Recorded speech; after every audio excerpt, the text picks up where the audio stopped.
Evening, everybody. Let's see. We'll call the September 17th, 2025 Forest Lake Parks and Recreation Commission meeting to order. First item is roll call. Commissioner Efter, Here. Commissioner Mattson, Commissioner Moorhead, Here. Commissioner Tyson, Here. Commissioner Herdina, Here. Commissioner Gary. Here. Commissioner Lundmark. Here. All right, if you're able, please stand and join us in the Pledge of Allegiance.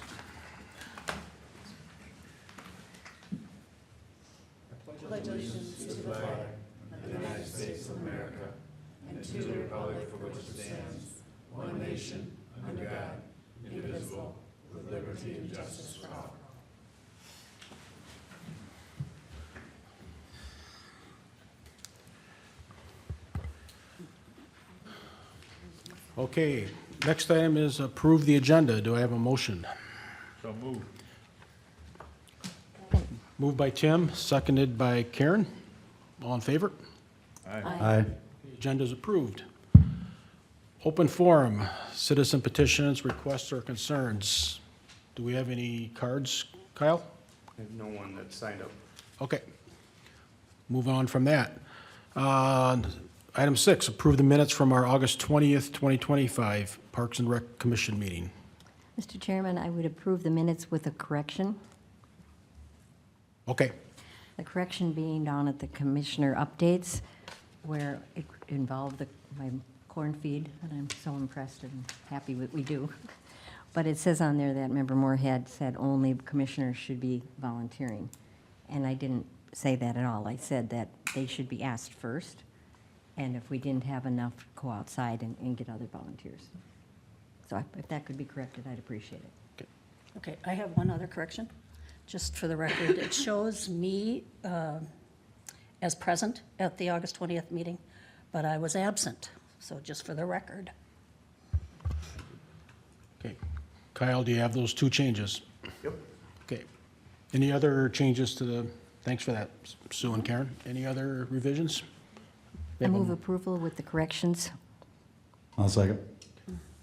Okay, we've got Karen moving and Aaron seconding. All in favor? Aye. Okey-dokey. Next item 7, Chestnut Creek. I believe we're having a presentation from the community development team. Abby.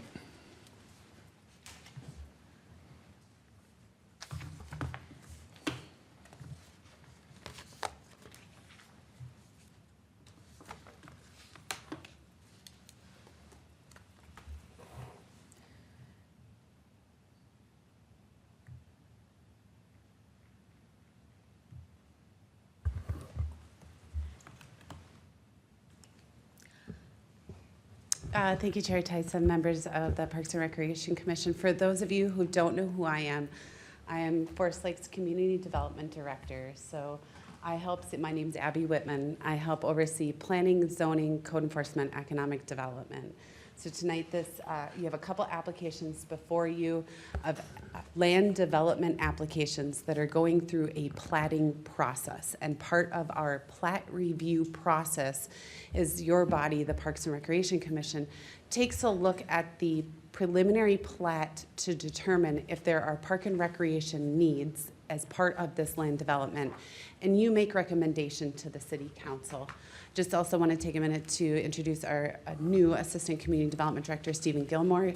He's going to just sit over there and observe, but just know that you have quite a bit of staff, not quite a bit of staff actually, there's me and Steve, and our admin Don in-house that are helping you grow, build, sustain the parks and recreation open space system here in Forest Lake. So tonight, the first application before you is Chestnut Creek. Chestnut Creek application. Do you need a minute, Commissioner or Chair? I'm just going to move a chair over. Okay, I'll give you a second before I move on. So our land subdivision process follows a 3-application process review, or review process.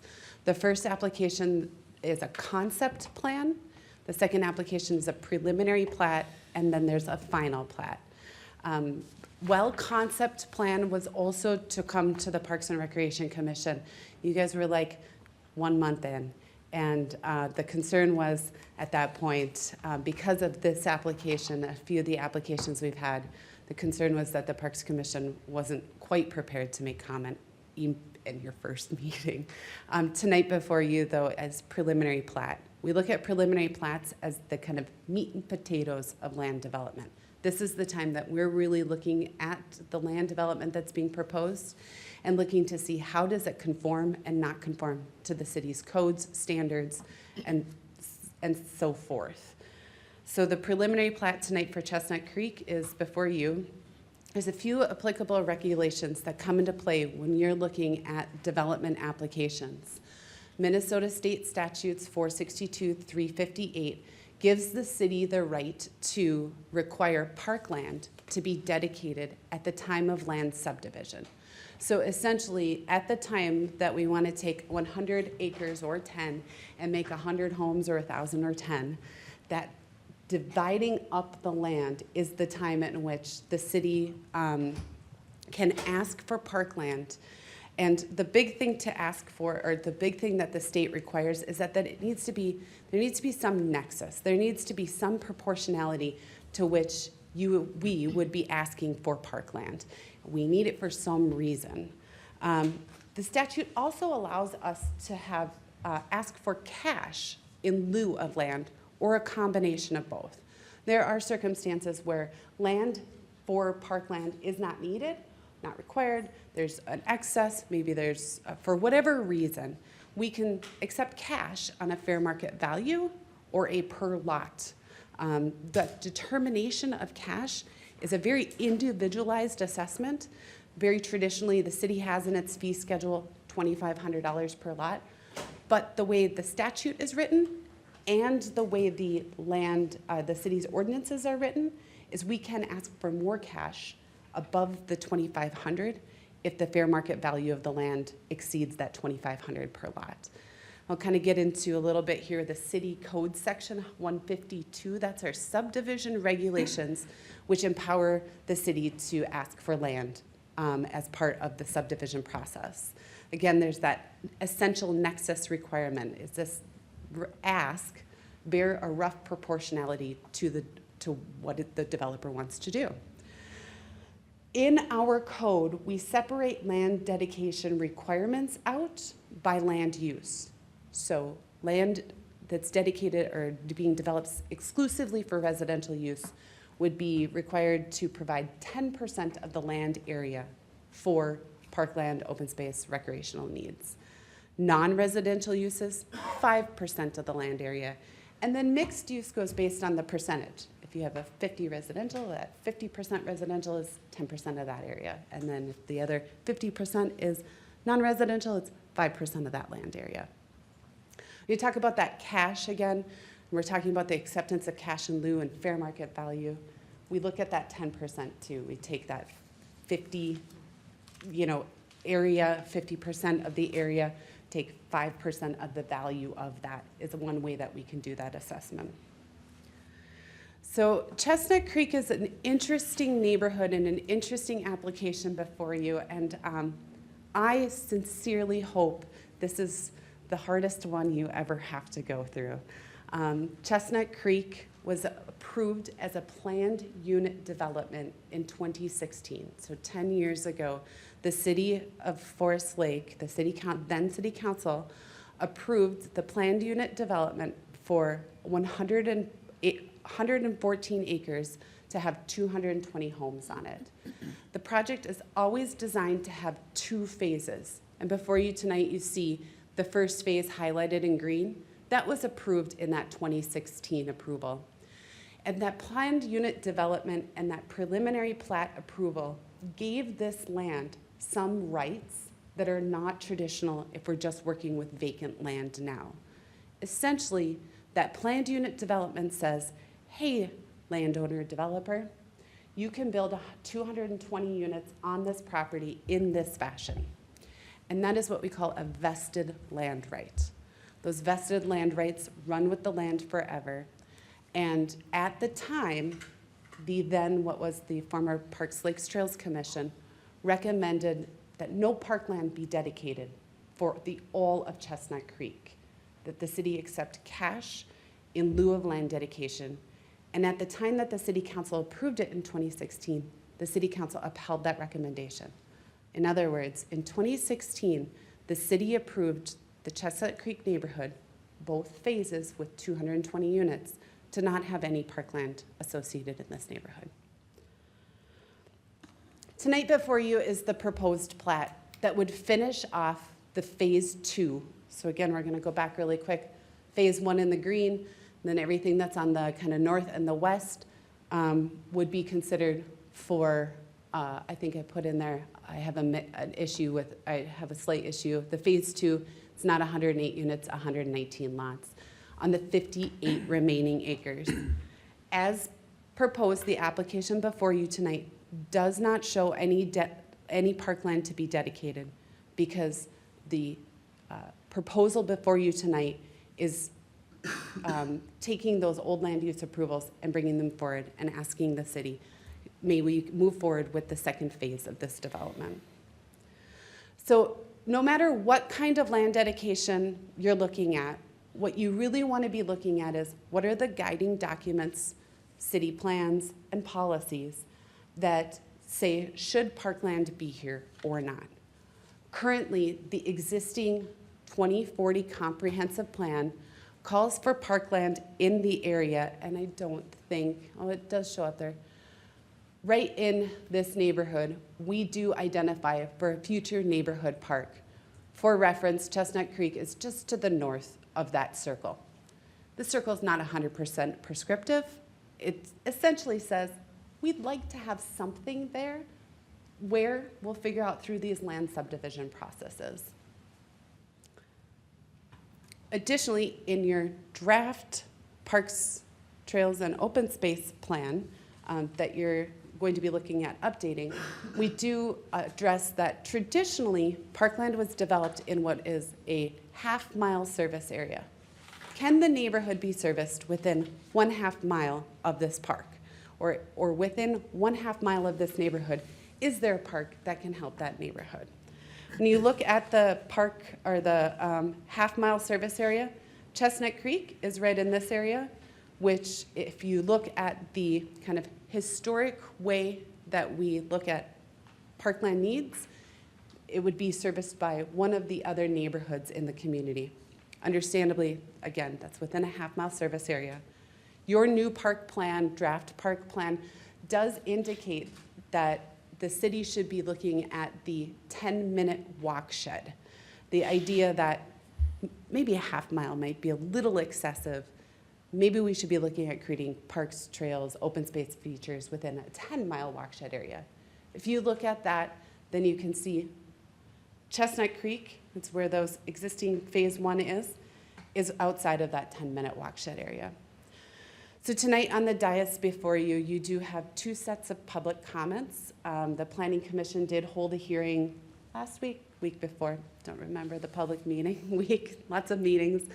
And at that time, the Planning Commission took significant public testimony, mostly from the phase 1 neighborhood residents, who are very disappointed that the second phase of this development does not have parkland. The 2 comments before you, which I think one was Erickson and the other one was Perquette, really emphasize again the desire for the neighborhood to have parkland as part of this new neighborhood plat.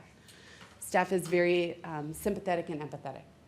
Frankly, from a community development standpoint, I wouldn't stand here in front of you today and say our new neighborhoods don't deserve parks. Unfortunately, we are in a situation where the city council made some decisions 10 years ago that we are in a little bit of a pickle of how we would require parkland dedication now when there are those vested land rights. So tonight before you and staff's recommendation is you discuss this matter, and ultimately you need to make a recommendation to the city council. The code is prescriptive in that you make recommendation on park need and or location. Obviously, there's a lot more to talk about with this specific application. One thing I did not mention to you that I should, just really quick, that Chestnut Creek neighborhood and the 10-minute walk shed, where'd my mouse go? There we go. This area where it's not currently being serviced by parks within 10 minutes, I did note in my staff report at your meeting in October, I'll be right back before you. You'll be seeing me, I think, fairly consistently for a little bit, or other staff. The city has received another preliminary plat application for the potential acquisition or city's dedication of 22 acres of land for parkland, just to the immediate southwest of this parcel. It is obviously a raw land. It's a wooded piece of property. It has some wetlands on it, but that is an area that the city has identified as fulfilling that future neighborhood park and would be able to be meeting those needs of the Chestnut Creek neighborhood in the future, but also recognizing we don't have an immediate development plan at this time. So I'm here to answer any questions that you might have. The developer and applicant, D.R. Horton, is also here tonight if the chair wants to call on them for any questions or discussion. Do you have any questions for me right now? Any questions for Abby? Karen? I have one, if you can prompt my memory. Yeah. I believe that when we said no park at that first phase, it was included that there would be one between Phase 1 and Phase 2, and that would service both of them rather than having two parks. So I have heard a very similar memory from many of the members of the community. The planned unit development that's up on the board right now did not show parkland.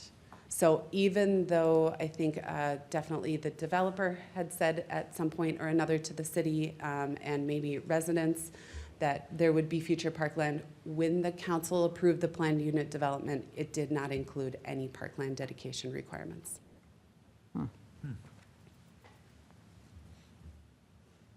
Was there a land payment? Was there a payment for that land? There was a payment, a cash fee in lieu to address the Phase 1 per lot. The Phase 2 fees were not paid at that time, assuming that they would be paid at the next subdivision, this second phase. I will say in our phased developments, that is something that the city does and staff recommends, that we only accept fee or land at the time of land subdivision, because there is the possibility that we might be able to acquire more land and or additional fees if those land values do go up in time. Right. Are there questions for Abby?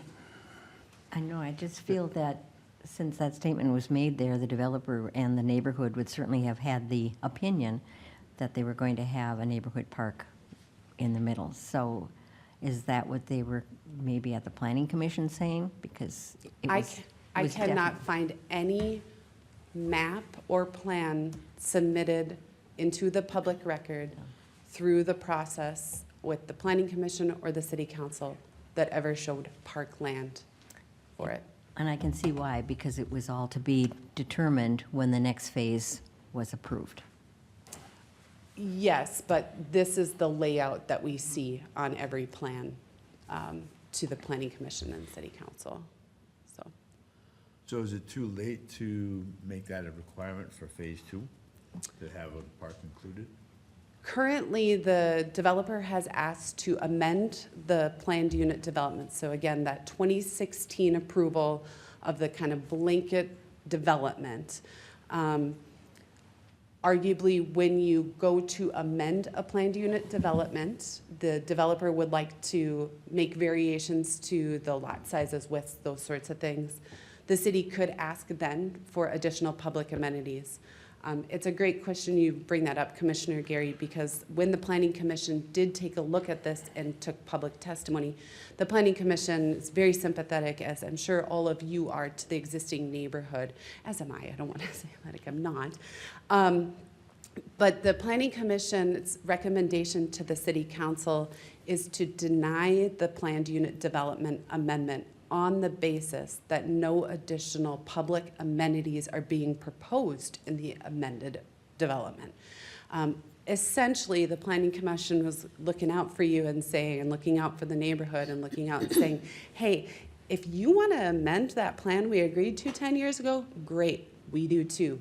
Give us some parkland. The developer has that ability to reevaluate the overall plan, but I do believe the action before you, the request on the developer's part is, hey, city, what do you think of this plan right now, as you saw it before, without parklands? So with the amended plan, are they changing lot sizes, or is that staying the same? There's a couple different requests.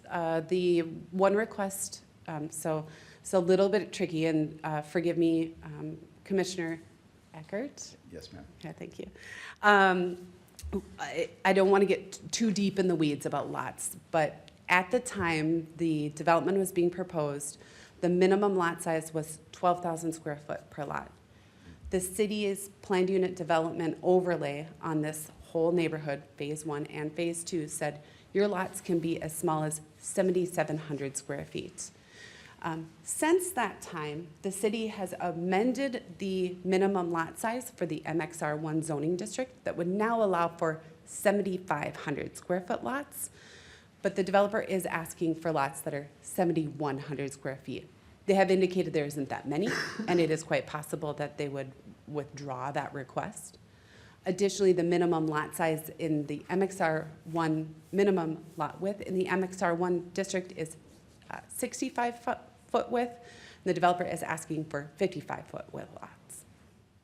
So would that mean the lots is gonna increase, so you're gonna have more homes? Because the lots are smaller? There is or- a small increase being proposed above the 220 lots that were originally proposed. I think if I remember correctly, it's 225 total lots? Yeah, 5 additional lots than what would have been proposed by the PUD. We do have D.R. Horton here, if the commission like to hear from them. Maybe help. Say, Karen, am I thinking of a different development, or was it part of this? No, that's fine. When there was like a small chunk, and then we figured that if we went to phase 2, we'd get 3.5 or 4 acres? Right, that's what I'm thinking. So whatever happened to that? Well, it evidently Well, wasn't. we do have a guest here. Thank you for coming forward. Just introduce yourself. Good evening. My name is Deb Ridgway. I'm with D.R. Horton. With me tonight is Mike Sewell and Frank Hagan, also with D.R. Horton. Just want to start with, we were not the original developer on this property, so we are buying it from a private landowner. So we are coming in here trying to present this. Yes, we're asking for smaller lot sizes. We have one lot that's at 7,100 square feet, which we are going to look to eliminate, so we'll probably withdraw that. As far as the lot sizes, the PUD that's approved allows the lots to go down to 52 feet wide, and we are at 55. So I guess if we withdraw the application for the PUD amendment, we can adjust our lot sizes still to be within what we want here. Additionally, as far as a PUD, typically there's a public benefit to requesting that. And we are actually correcting some of the wetland buffers that were encroached upon in the first phase. So we're looking to help with the watersheds situation on the number of homes that have encroachments in the wetland buffers. So we're providing an additional 1 acre of wetland buffer with our plan. We are not against doing a park on the site. We would request that it be public, however, and that we get credit for park fees for that. But we are not against it. We're having discussions with staff, and that's why we're in front of you tonight. So when you say you've looked at having a park there, what size park were you looking at? We actually, after the neighborhood meeting we had, because it was brought up at our neighborhood meeting, it was really, we kind of looked in this kind of quadrant, this corner, which is kind of centrally located, which would be at this intersection with these 2 or 3 lots over here. So it'd be pretty small. It'd be a pocket park with a playground, and we had shown a half basketball court, I believe, because that was one of the comments from the neighbors that was a desirable feature. Did you look at, Size-wise, as far as square footage, how big is that? Square footage, it's probably about 16,000 square feet, maybe, would you say? 15,000? So less than a half acre, though. Yeah. did you look at all, instead of cash, if you went to a 3.5, 4 acre lot, what that would do to your plan? We did not. Okay. Our intention was to come forward with the preliminary plat, essentially, that was approved back in 2016. But the discussion came up with the desire for a park, and so that's why we're here. How many feet is Belts Park? Like the playground area that we're rebuilding? How big is it? Yeah, how many square feet? Playground piece, square foot, you know? It's like a hockey rink, so 80 by 200, so 1,600 square feet. But the whole park, though, has got to be, what, 2 acres? It's bigger than that. What's Bay? What's the Bay part? I think for reference, Kyle did prepare for you what some size parks are that are relevant to the system you have, to give you an idea of a comparable park in Forest Lake. Right, so if we went with a smaller park, like land-wise, we could still put a structure that's something like Belts Park, where they wouldn't have the land to run around, but they would have a park, correct? I don't think so. I'm not sure, but I Yeah. don't think so. Yeah, I think, thank you for your comments. We have on like a quarter acre park right now. Can I ask a question? Yep. So. Melinda? This was, Melissa? this was approved, right? But now then there's new developers that less have than a half purchased this acre. land from, This is a quarter, so this is like, about a quarter acre to third acre. this wasn't their development originally. Now then they've come and purchased the land. And so wouldn't that be a new development being brought forward? I mean, Abby? I feel like that's new. Sure. The land subdivision statute and the Okay. land subdivision ordinance would say, yes, this is a new subdivision. However, it's got that planned unit development umbrella over it. So even though, yes, this is a new subdivision, it has the approvals of that planned unit development from 10 years ago. Even though it's a new developer. So it is a new developer, correct. Interesting. Thank you for. This is why when I started out, I said, I really sincerely think and I hope that this is the hardest land development review that you'll have to ever review. Well, one of the things we've seen in the short time we've been together is following city plans and policies is pretty important. And fortunately, unfortunately, there's never a park planned in this area. Now you talked about in October, there's a 22-acre park that's coming. Granted, that's not going to happen tomorrow. But I'd be concerned if we start every time a development happens, we put in these little pocket parks. That just creates a huge maintenance issue for the city long-term, and really, I don't think meets the needs of what we're trying to get at with having big neighborhood parks. Whether we call it a pickle or whatnot, but this was approved 10 years ago, and plans been put in motion around that. Sounds like other improvements are being made with wetlands. But I know you get a staff recommendation here going to the council to, and what I'm hearing tonight is that we should stick with that staff recommendation, forward it on to the council. I'm sorry, Commissioner, are you saying the original 10 years ago? Correct? Correct. That's I what think I would be there's, thinking too. the city made a commitment to the developer, and whether it was a good commitment or not, I think the cities need to live up to what agreements they've made. And it wasn't a pocket park, And it wasn't a pocket park. no. Yeah, but the developer didn't finish They're part of the deal, they sold the land. Yeah, but what commission neighbors? Well, I'm just saying, I mean, I'd suggest, and I won't speak for D.R. Horton, though, they wouldn't buy the land and they thought that agreement could be thrown out the door. gotcha.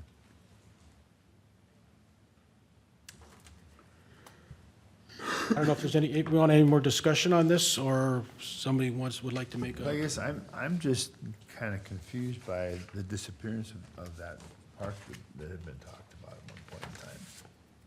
I think No. I understand that, Abby said, because the plans changed with the developer. There was going to be one developer, and it was pretty united in all the people saying, this is a great spot, and it should be a bigger park to take care of both sections. And I think what I'm hearing you saying is that we should stick with that original thought. well, and I think you also consider that, we heard from Abby, we've got 22 acres coming just to the southwest here in the very near future. I didn't hear very near future, and I think that was brought up at that time, that, you know, having people have to wait for another developer, I mean, that was brought up, that what would happen if more came, but I think it was at the time that was pretty much united in everybody saying it should be in the middle of the areas, and that there should be a larger park so that it would not, so that it could service both areas. Yeah, it seemed like it was like 3.5 or 4 acres. Yeah, it was. Commissioner Tyson, members of the commission, if I might just interject, I understand that there may have been discussions that there would be a park, but the approvals that were granted in 2016 did not include one. It's a shame. And this body did, at that time, recommend accepting cash in lieu for the entire planned unit development. That this commission, or Well, the the commission at former that Parks, time, Lakes, and Trails Commission. eliminating the idea of a park at all? Correct. Your that then commission that sat before you recommended Well, the I city don't- accept fee in lieu, and the council accepted that. So remember that. you'll see that the site was masqueraded as part of the development, gearing up for that original design, and I can flip back to my PowerPoint presentation really quick to show you that neighborhood as a whole. You can see those streets as they were originally lined out are in existence today. You know, they're not asphalted, but you have those roads. The one change would be that this proposed development is being slightly altered, that the roadway would extend down directly to the south.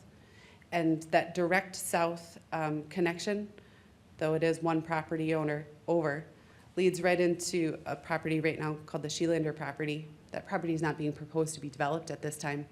Chances are it's going to be proposed to be developed in, I know, I use the words near future a lot.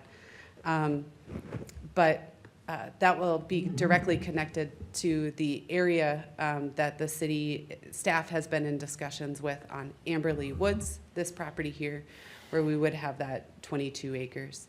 I acknowledge that it is a heavily wooded area, it is a wetland area, but the intent of our potential acquisition of this land was to combine a portion of this land with lands of the other 4 properties around it, so that we could make a larger community park or larger neighborhood park, I guess, depending what those definitions really are, that could have both active and passive recreation built onto that site.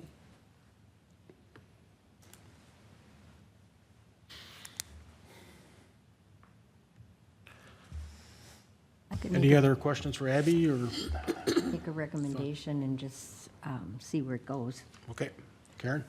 I would recommend that we stick with the original plan of having the larger park in the center of the two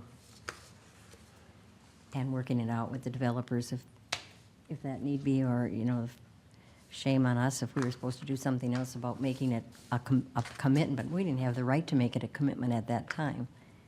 So my motion would be to go back to the original plan for those parks, developments. And you're saying amend the plan to include the park? Is that what you're saying? If I would you have to amend the plan to go back to that? then It would require an amendment to the city asking the developer to amend the PUD to put in parkland into this new phase, correct? Yep, that would include in my motion. So we're clear, Karen, it would be, instead of taking a cash dedication fee, you would want the land dedication to happen. Right. Okay. Is there a second to that? I second that. Okay. Once again, this is a recommendation to the council. It's Right. not an action we take, but, well, I've said already, I support the staff recommendation of having cash on this. I think there's a better opportunity for a bigger park there in the future. I'm just concerned with the community, the people that are living in that community. Apparently, they're not necessarily happy. And I'm just a little concerned about that, but I think it needs another look at the plan. So these plans have been approved 2016, and anybody that was buying a lot in that area could see there was no park planned. And that's, But had been told about the plan, I'm sure. And well, that's we why don't I'm know that. saying, we don't know that, But but the I city would, documents clearly show there was never a park planned in this PUD. the idea of a so- park. But now I would be telling the neighborhood again, we didn't commit it at that time, but we were gonna do it in the future. Now we're telling them again, we're not doing it this time, but we're gonna do it in the future. And that's where I get into a little bit of, I would like it all looked at again to make sure, because I do not remember accepting money for that whole thing at all. So that's why I would like to go back and, in the motion, to make sure that everything is clear again, because I just see it as an unfair situation. Well, I just think that the 220 units without a park is not appropriate. And again, I hate to sound like a broken record, but in some places it got dropped off, and at some point, it was thought that, they needed to have parks, and there was gonna be a smaller one for the first phase, and there was another smaller one for the second phase, and then said, well, gee, if we go to this other spot, we can do one park, but it was gonna be larger, like I said, 3.5 or 4 acres.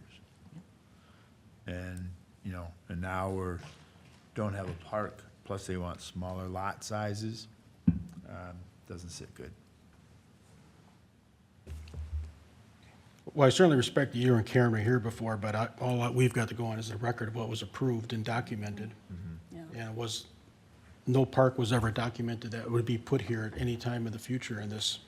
Well, And I don't think D.R. Horton's asking for smaller lots. They're complying with, and that's not our lane anyways. Lot size isn't our lane. This is just about parks, so I don't want to go down that path, but, so. So the motion that Karen has made and seconded is that recommend the city council accept land dedication instead of a cash donation. Is that appropriate motion, Abby, Yep, I think that's an acceptable recommendation, and that at least gets us in front of the council's lap. That will help provide the developer with the answers they need to see if they want to move forward with the development. any more discussion? Okay, all in favor? Aye. Aye. Aye. Opposed? Aye. Okay, all right.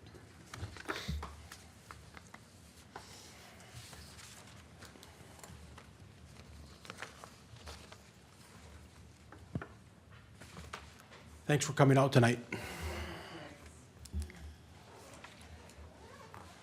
You taking the condo item, Abby? Okay. No. Hopefully our toughest one we ever have to, Pardon? I agree with you, hopefully the toughest thing we ever have to talk. That one, I mean, you'll see many more land dedication discussions or land development discussions in the coming years. We have a lot of land subdivision that will be happening in Forest Lake in the coming years. Where we have some of these, what I would call historic developments, and they're tricky to navigate through. So it's my hope we can get through them and actually get the land developed. and then we move on and have some other items, so. See what happens. You ready for me, Chair? Yes, thanks, Abby. Awesome, thanks. Well, I will say this one. Again, between the two tonight, I'm probably going to run through this because I won't go through as much history and the statutory requirements. I think you've all just been briefed on what subdivision review and land dedication requirements are in our previous proposal. But tonight before you, the city has, for consideration, you have a recommendation to the City Council regarding the Forest Lake Garage Condos project. So as a reminder, anytime there's land subdivision, doesn't matter if it's residential, non-residential, or mixed use, we have the right to ask for land to be dedicated for park, recreation, open space purposes.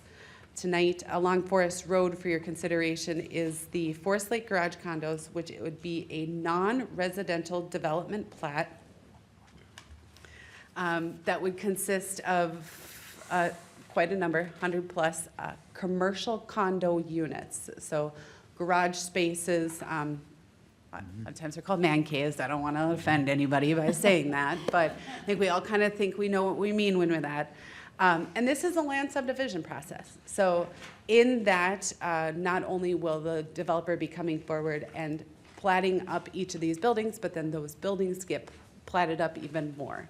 And so tonight before you is that consideration of, should we accept land? Do we have recreational needs in this area? Or should we recommend cash in lieu of land dedication? So I included in my packet a little bit of analysis that the city has done to determine, we have a lot of people coming to Forest Lake during the day, large employers, and our employees of our community are using our recreational facilities. So staff, the city does believe that even our non-residential developers need to contribute to the Parks Trails recreation system. Looking at our Park Trail Recreation map, I don't even know if that's what it's called, Park and Trails map, the development is located in an area, and I should have put a big star right on these. I'll note that for the future to put big stars where these are. No parkland is being proposed in this area. There is the Hardwood Creek Trail on the other side of Forest Road. Hardwood Creek Trail will connect to a trail on Highway 97. So there is definitely some recreational amenities in the area, but at the moment, we don't need any more parkland in this area. So tonight for your consideration, just the same as the last application, what are our parkland needs? And if there's no parkland needs, my recommendation that we make a recommendation to the council that we would accept fee in lieu of land dedication.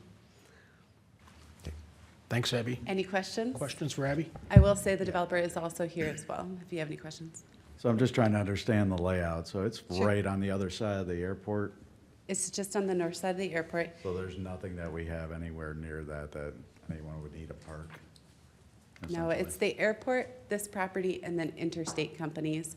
Interstate companies does, heavy land development, roadway development, maintenance. There really is no residential along this roadway at all. Not to say that residential is the only need for parkland, but in this area, it's just not designed. We do have the Fenway complex not too far. Southview, is that it? Mm-hmm. That's close in the neighborhood. So we do have some park, Cedar Park, I think, not Cedar, Clear Lake Park, within close proximity.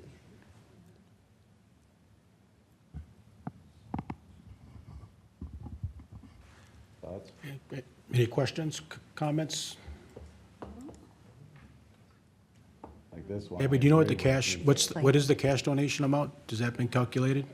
That has not been calculated. I know in the past, city staff would bring to the Parks, Lakes, and Trails Commission a specific dollar amount. As a reminder, we're at preliminary plat. We're making the sausage right now. And part of making the sausage sometimes is not necessarily telling all the secret ingredients. This is part of just ongoing development negotiations with the developer.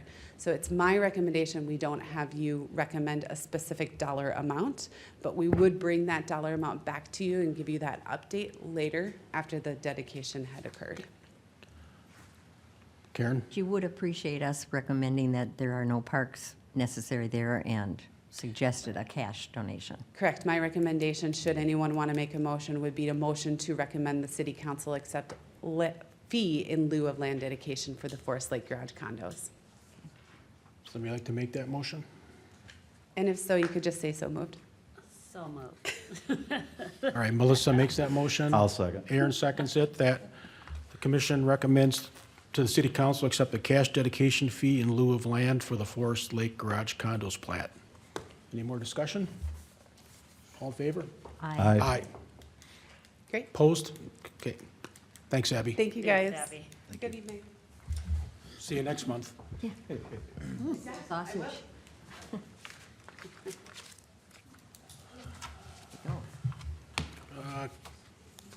Staff report on FLAAA facility use agreement. Kyle? So, we are coming into the time of year where we would normally start negotiations with FLAAA for facility use agreements, and that's something that's been done on an annual basis. What we are discussing, there's a lot to discuss here, right? The city is looking into taking over the dirt work, the field maintenance part of Fenway Park with dragging the fields, prepping fields, everything like that. So being that we've had those discussions, we're kind of looking at a two-tiered deal here. We're looking at entering what would be an agreement negotiation for FLAAA, but then also kind of giving an update on where we are at with the field prep. What was it, back in May, I believe, there was discussion here with this commission on what would you like staff to look into as far as the field prep goes, field maintenance goes for the dirt work, now that FLAAA has expressed interest in letting that part go. It was identified to discuss with the school district, to discuss with internal, and then look for maybe a third party or independent contractor to work with. Did provide just an update. The school district stated they're in no position to add that type of work onto their plate, which had kind of led into some good conversation with the school district that staff is continuing to have with them on a monthly basis, looking at, again, our whole system. The goal at the end of the day is to not be duplicating services within. There's been two meetings now, and it's very encouraging with where we're going. But the reality is, in 2026, we need somebody to provide the dirt work at Fenway Park. So, contractor availability, that's a tough one to nail down. Not a ton of options if push came to shove, if we really had to seek that out. What the idea is that would probably come at a pretty hefty price. And to find somebody local, it's a challenge right now. So discussing internally, myself and Dave feel pretty confident that we can manage that, being with equipment. We'd add equipment and we'd need to add staff. I don't know if you want to just provide the update that we kind of calculated that in for 26. Yeah, so on the current CIP, or the equipment, capital equipment plan, there's what do you call it, a field groomer? Yep. City staff does not have a field groomer, and then plugged in 2 additional seasonals that we plan to be out there. Also on proposed budget is an additional parks maintenance full-time employee. This was actually just planned because of increased work that staff has, but they would absorb a lot of this work, because there's a lot of work that, as you remember, a lot of work that happens in April and May and August and September that these seasonals are not here, so that full-timer would take a lot of hours of that full-time spot. So it's kind of fortunate it has lined up that it was kind of planned that we were going to be adding staff at this point. The unfortunate part is that a lot of those times it's going to go to more work that we're absorbing. So if it doesn't get approved by council, that full-time employee, then we're going to have to figure something else out too, because our current staff would not be able to accommodate.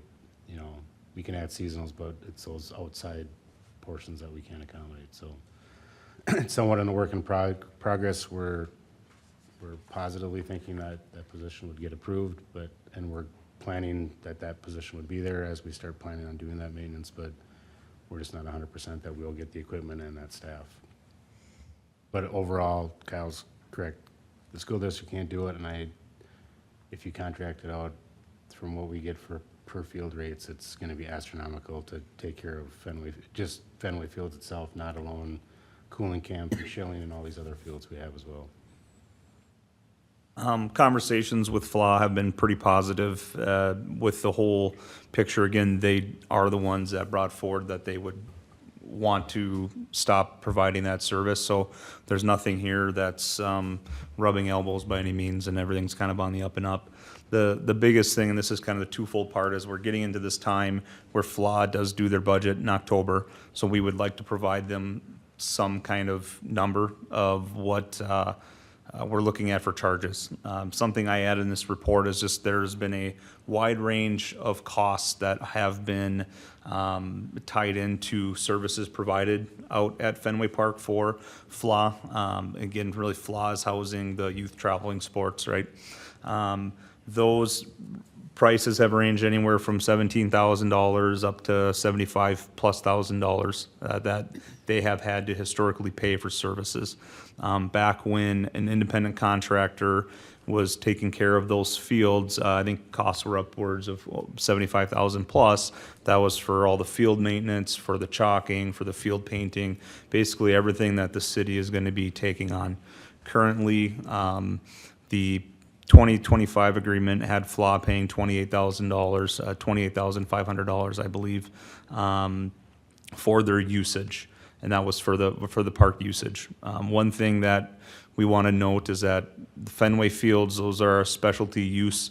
It's a specialty use park. It's a community park. There's some things there, but when it comes to those fields, it's special use. It's an athletic complex. So the city really has to be mindful of, there's a lot of dollars that go in. It's a great facility. FLAAA, it's great to have those youth programs, but that does come with a dollar amount. Right now, there is not a hard proposal of a number, but the current rate that FLAAA is paying for the year 2025 was based off of a $10 an hour usage. They used about 2,800 plus hours in total between lacrosse, softball, and baseball, and that is just city parks. They do use other facilities that they need more hours, but the usage for our city parks and fields is about 2,850 hours. And we just said $10 an hour for that is very reasonable when you look at this type of park amenity use. So, Kyle, And that fee was them doing the dirt work. So it was, they were incurring that cost of doing the dragging and chalking. yep, and they do pay that out. They hire the staff, right? They maintain the equipment. All of that comes with on top of that fee. So, Chair. yeah, thanks, Kyle. So we've got two options here in your recommendation, and things are changing out there. City's going to maintain those fields. It's no longer going to be a partnership or FLAAA do it. And it looks like option B, though, is continuing what's been done in the past, which in that world doesn't exist anymore. And option A is really where we need to go, it seems like, is, negotiate a rate, which you were going to do even under B, but update the policy to reflect the new world we're in. And certainly the research the most efficient software, that's kind of an operational issue, but certainly, I know I've tried to use the software, and it is pretty cumbersome. And if we're going to have a new world, how are you going to run those things? You certainly should research that software. So I guess what I'm saying is it seems like B reflects a world that doesn't exist anymore, and we need to move towards what you're recommending in A. Yeah, in the new facility use policy is really with the idea of we've had a separate user agreement with FLAAA. We have a very it's an outdated use policy for anybody else that comes in, right? So basically, you have this agreement with FLAAA that really portions of that could be adopted into a new policy. That way, anybody that comes in and rent the fields That's just the user policy for these fields. There are other users that would be able to use the field. There's tournaments that could be hosted. And that's kind of where, yeah, this new policy comes in, is just to say, go away with the agreement. There's really no point of having the agreement if you have a strong use policy at the forefront that just lays out, this is what the use policy is. FLAAA would be classified, so they would have they would still maintain priority use. We're not trying to push them off of there, but we're just gonna look at, have a solid use policy, then we don't need that agreement. And that's what that item 2 in that option A was. So, Questions for Dave or Kyle? I don't know which one, but either one. I was glad to hear you said that FLAA is being amicable about this. I'm not exactly sure. I think they would prefer option B maybe. But this park has always been an exceptional park, brought in many, many more thousands of dollars for the community, other than regular parks, and has been run so efficiently by FLAA. And yes, leadership has changed with the world changing when one passing. But I think, for my part, I would like us to continue to think of that as a very exceptional park, one that we're very fortunate to have, that it's run by FLAA, that is a very good working with the school, with the city. So I just want to make sure that their expenses get so high that they have to put it on the kids again, and that we treat them like anybody else, because I just don't think that's the way it should be. Just to add some background, just for everybody in the room. So when I first started here, it's almost 12 years ago now, FLAA did everything. They did the scheduling, they did the irrigation, they did the mowing, they did the dragging, they did everything. And that was that, in the back of your mind, is that's FLAA fields, right? Because they maintained it, that was their fields. Slowly, as time gone on, in 16 we took over the irrigation, in 17 we took over the mowing, which we contracted out for 2 years until we got the equipment at Public Works. Then Public Works staff took over the mowing, and then, it's now by 26, or in 24, we took over the scheduling. 25, we do everything but the dirt work, and now in 26, city is gonna maintain, schedule, do everything. It's now 100% complete, maintained by the city. So to the chair's point is, that's that change, is we call it, I'll call it FLAA Fields, just because that's what it always was, right? But it's really now Fenway Park, it's 100% maintained by the city. And yes, we still wanna work with FLAA, and we wanna make sure they get their times and all that, but we're also doing 100% of the maintenance, 100% of the scheduling out there. So that's where that big change is that we have to try to recoup some of those dollars and be more competitive with other cities. And I think that's what Kyle wants to do, that research and look in and say, okay, are we competitive? Are we charging way too little for time for field use? We don't also want to have FLAA kids paying $2,000 to come play softball this summer. So I mean, that's where you have to find that happy point. But that is that biggest change, is that over the last 10 years, it's switched from 100% FLAA maintained now to 100% back to a fully city park that's fully maintained by the city. I think too, it's important for the commission to know, and certainly, we can have a conversation when FLAA's here in more detail, but, it's, the reason FLAA is what they are is to assist with these costs, right? The costs don't go away. So you're stuck with this. FLAA is they're a great service to the youth sports community, but that's kind of why FLAA's here. FLAA's here too. They do their gambling, and they get proceeds from that to help with costs that go into these systems. So FLAA is great. There's no question about that. There's no question that they provide great services and they serve our youth. But I think the purpose of FLAA raising funds and having these students pay each family pays a fee to FLAA to be a FLAA member, right? They're paying those fees for FLAA to raise funds to assist with cost. And what's happening is that the city is fronting those dollars, and that's kind of not the purpose of a complex like this, right? The complex should be paid for, and that's why FLAAA comes in, because they say, hey, we understand it's expensive, we're raising additional dollars to help with these costs. I think, Commissioner Eckert, you are in the hockey world, right? Hockey goes for $240 an hour for ice, and that is player fees. The association might do some fundraising as well to assist with that, but those costs just don't go away, and we have to be very careful of saying, hey, they're great, so let's just pay for everything. I don't think that's a super sustainable model. We don't want to rip them off. We're not going to see any positive movement from getting these funds. What we're going to do is just say we're recouping costs and making it a more sustainable model to be long-term. But we'll definitely work with FLAAA in those discussions to make sure, yeah, we don't just price them out. You use that $5 fee, could that be one what it was, a $5 or $10 fee that they were paying?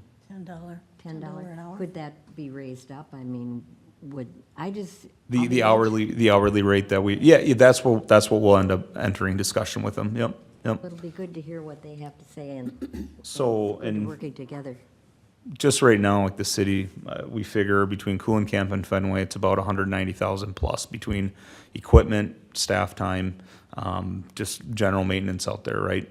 So, if FLAAA paid $28,000 this year and the city put $200,000 in this year for those spaces, they're getting a great deal out of that, right? They're not paying out of their ears for those spaces. So it's important to kind of know that number. If they end up paying, and this is just throwing a number out, let's say they pay $50,000, that's still, we're now adding services on, so our 190,000 turns into probably 275,000. I mean, just 250,000. So, you know, the gap, the city is putting forward a lot of resources. Is the pricing, like, to be able to reserve the space the same across all renters, so to speak?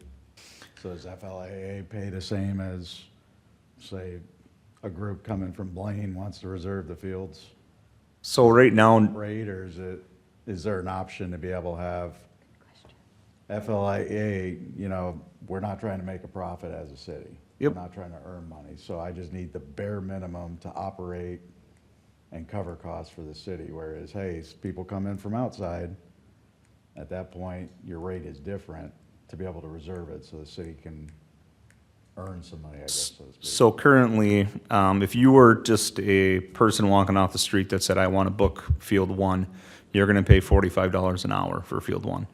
FLAAA was paying $10 an hour, so they're getting a great deal. Yep, and there'll be room when we're looking at other policies, right? There's other cities that are doing this. The school district has a similar policy that we're looking at. You still build them in to that classification where they're still gonna get a great deal. It's just, again, new times, right? Things are expensive, staff are expensive, equipment is expensive. That's one thing that our Public Works Department does very well, is we give people the tools they need to get their job done and don't have to worry about things breaking halfway through the day, right? It's gonna happen, but that's a lot of resources being poured into that, and we just have to be mindful of, you know, those expenses. All right. Well, this is, we knew this was gonna be a difficult issue. Like you say, switching 100% to us take care of it. And I think a couple of things to keep in mind. I mean, we all want youth sports to thrive here. We know it brings in people, but also keep in mind that half the kids in FLAAA don't live in Forest Lake. 51% so based off of this year's numbers, 51% of the kids that participate in lacrosse, baseball, and softball are from Forest Lake. So 49% come outside of Forest Lake. And so, you know, how much should, and this is a council decision, how much should that support be? And then certainly FLAAA has resources. They grossed over 21 million in pull tab proceeds last year. Yep. And so there's, if we're gonna get into a financial arrangement with FLAAA, we need to have open books so we actually see the resources, so. Because we're talking about subsidizing these fields to the tune of $150,000. Well, we just talked about wanting a 3-acre park. How's that gonna get built? How's that gonna get maintained? So we've gotta look at the full picture. Oh, I agree, but I put those two in completely different packs. And, you know, I can go along with option A. I was gonna prefer option 2, or option B, but because I do hear a lot of collaboration between you, and I've sat here when the city was way against FLAAA. FLAAA and city were kind of, and then FLAAA took it back, and so they've had a lot of back and forth, but it's always fell back on, this is a good opportunity for the city. Maybe 49% don't live here, but they do drive here and get gas and eat and do a lot of other things while they're here.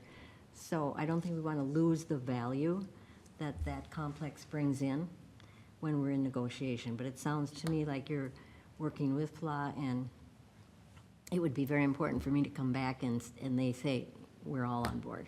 One other quick history item too is that, right, FLAAA, being that that was kind of their housed system, they put capital money into that, right? So I think ideally you look at an opportunity to say, hey, if they can be paying the going rate for field usage at a deal, you know, they don't have to maybe worry about the capital. That's something that we can kind of try to figure into. And that's based off of, hey, we start running more tournaments, you start bringing in more funding. There's there's an economic boost with running 10 more tournaments a year, right? There's those discussions to happen too. So it is just noted that FLAAA they had put capital out there over time. That's gonna likely shift as well now that we're fully taking care of that stuff. So let them pay the day-to-day, and then the city worry about the big picture. So do we have a motion for either A or B? I'll motion to ask the city staff to consider option A. A second.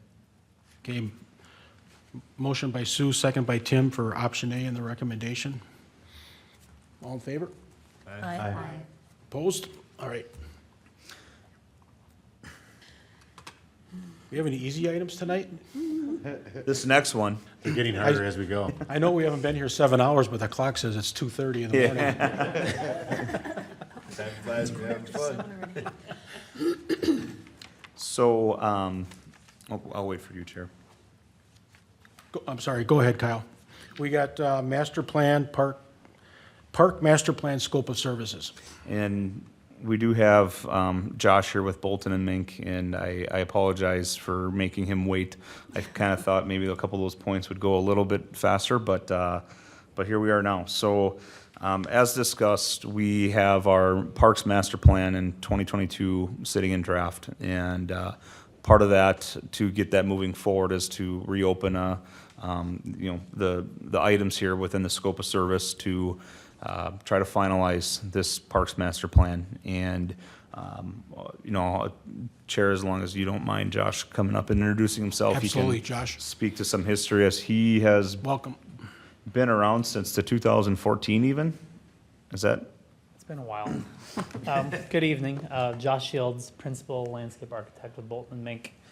I do remember a number of faces from some of these previous plans. Commissioner Moorhead and I worked on that 2014 edition, and then I picked up the 2022, actually here since I printed them. And the 2014 really set the basis on things, and then the 2014 I picked up when some staff went from Bolton and Mink over to Washington County. They had started this process, and I think Commissioner Gary, I think you were involved in this one as well as Commissioner Moorhead.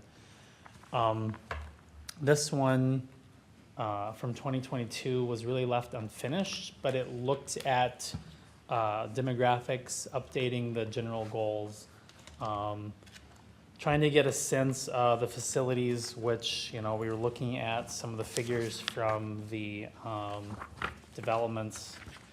And there's a chart in here that talks about each of the parks in the community and how large it is. Also where it's located in an appendix. Does also have an accommodation for school or non-city related facilities that do contribute to Parks and Recreation.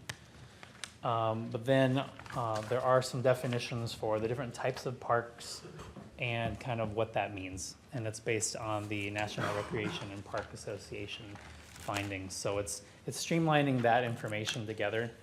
The biggest thing that I would say when I was brought in to try to wrap some things up is system recommendations.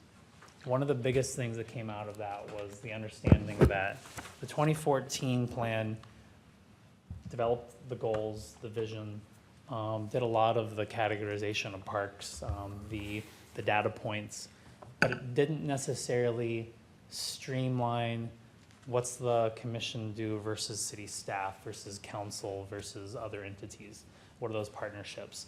So it started to try to develop a little bit better organization of roles and responsibilities. That's what we started doing in that 2022 plan. There was a lot of change over lots of different entities, right? The commission saw some change, city staff saw some change, the world was going through a lot of change. So in the best interest of all of those, it was put on hold or set to the side. Dave and Kyle reached out to me, I think probably in the last month, to bring it back up since this commission has been reformed, getting through the paces, getting up to speed, and then looking at what I'm gonna basically say is kind of shuffling them together, but in a finalized state. So you'd have one plan, but it's what you need in order to help with the decision-making from Abby's earlier discussion points. Like, what does it actually mean in the bigger system? Providing information to you as you're coordinating with different capital improvement discussions or having back and forth with city staff, and getting a better understanding of some of the funding sources that might be available to help build out the system. So what we had put together, which I'm assuming is an agenda packet item, should be a scope, and it's through Dave, Kyle, and I sitting down and kind of brainstorming with what we knew of the previous plans and what we thought you might be looking for. This is probably the first time you're seeing this, so I don't know how close we are to hitting the mark. We hopefully are in the ballpark, but we might be a little bit off. So we had a base scope of services that went through project coordination, current plan, review of recent studies of park improvements. I was out at Belts. You know, obviously there's been some work there in the last year that wasn't reflected in the 22 plan. Cedar also has some new playground facilities that wasn't in that. So just getting an idea of what has happened since we put that down in 2022. Getting that information updated. There was some public and agency engagement as part of that 2022 plan. And I'm gonna say also city staff at that time had done some engagement prior to that plan. They had had some open houses, they'd had some focus groups. So we went back through, reviewed the notes from those engagement activities and tried to make suggestions on items that we think might either benefit from being, getting a fresh opinion or a fresh look, or that maybe didn't really have a lot of participation and wanted to qualify the data. So that was the focus group surveys and discussions with this group, just to make sure that it's what you actually need and is gonna provide the direction the city needs. And then finalizing the recommendations into that fully fledged plan. So that's task item 4. One thing that is an item under that is 4D. In 2024, the Department of Justice basically made the, I wouldn't say that it's a law, regulation for ADA documentation requirements. And that's really all the cities in the state of Minnesota, but you know, really countrywide is not just looking at accessible ramps to be able to move from streets, sidewalk, across, but really looking at legibility from a reading standpoint. So any document that is online, available in PDF format or online as a readable document, just make sure that it subscribes to those requirements. That's part of that portion 4, making sure that what's delivered to you is meeting all of those, and that if somebody needs a screen reader, that they'd be able to actually pick up what they needed to out of the document. So that's the base. The other thing that we were looking at were some optional items, and I think the staff reported and indicated some of those as well. It's been a while since there've been engagement. The community's changed a little bit.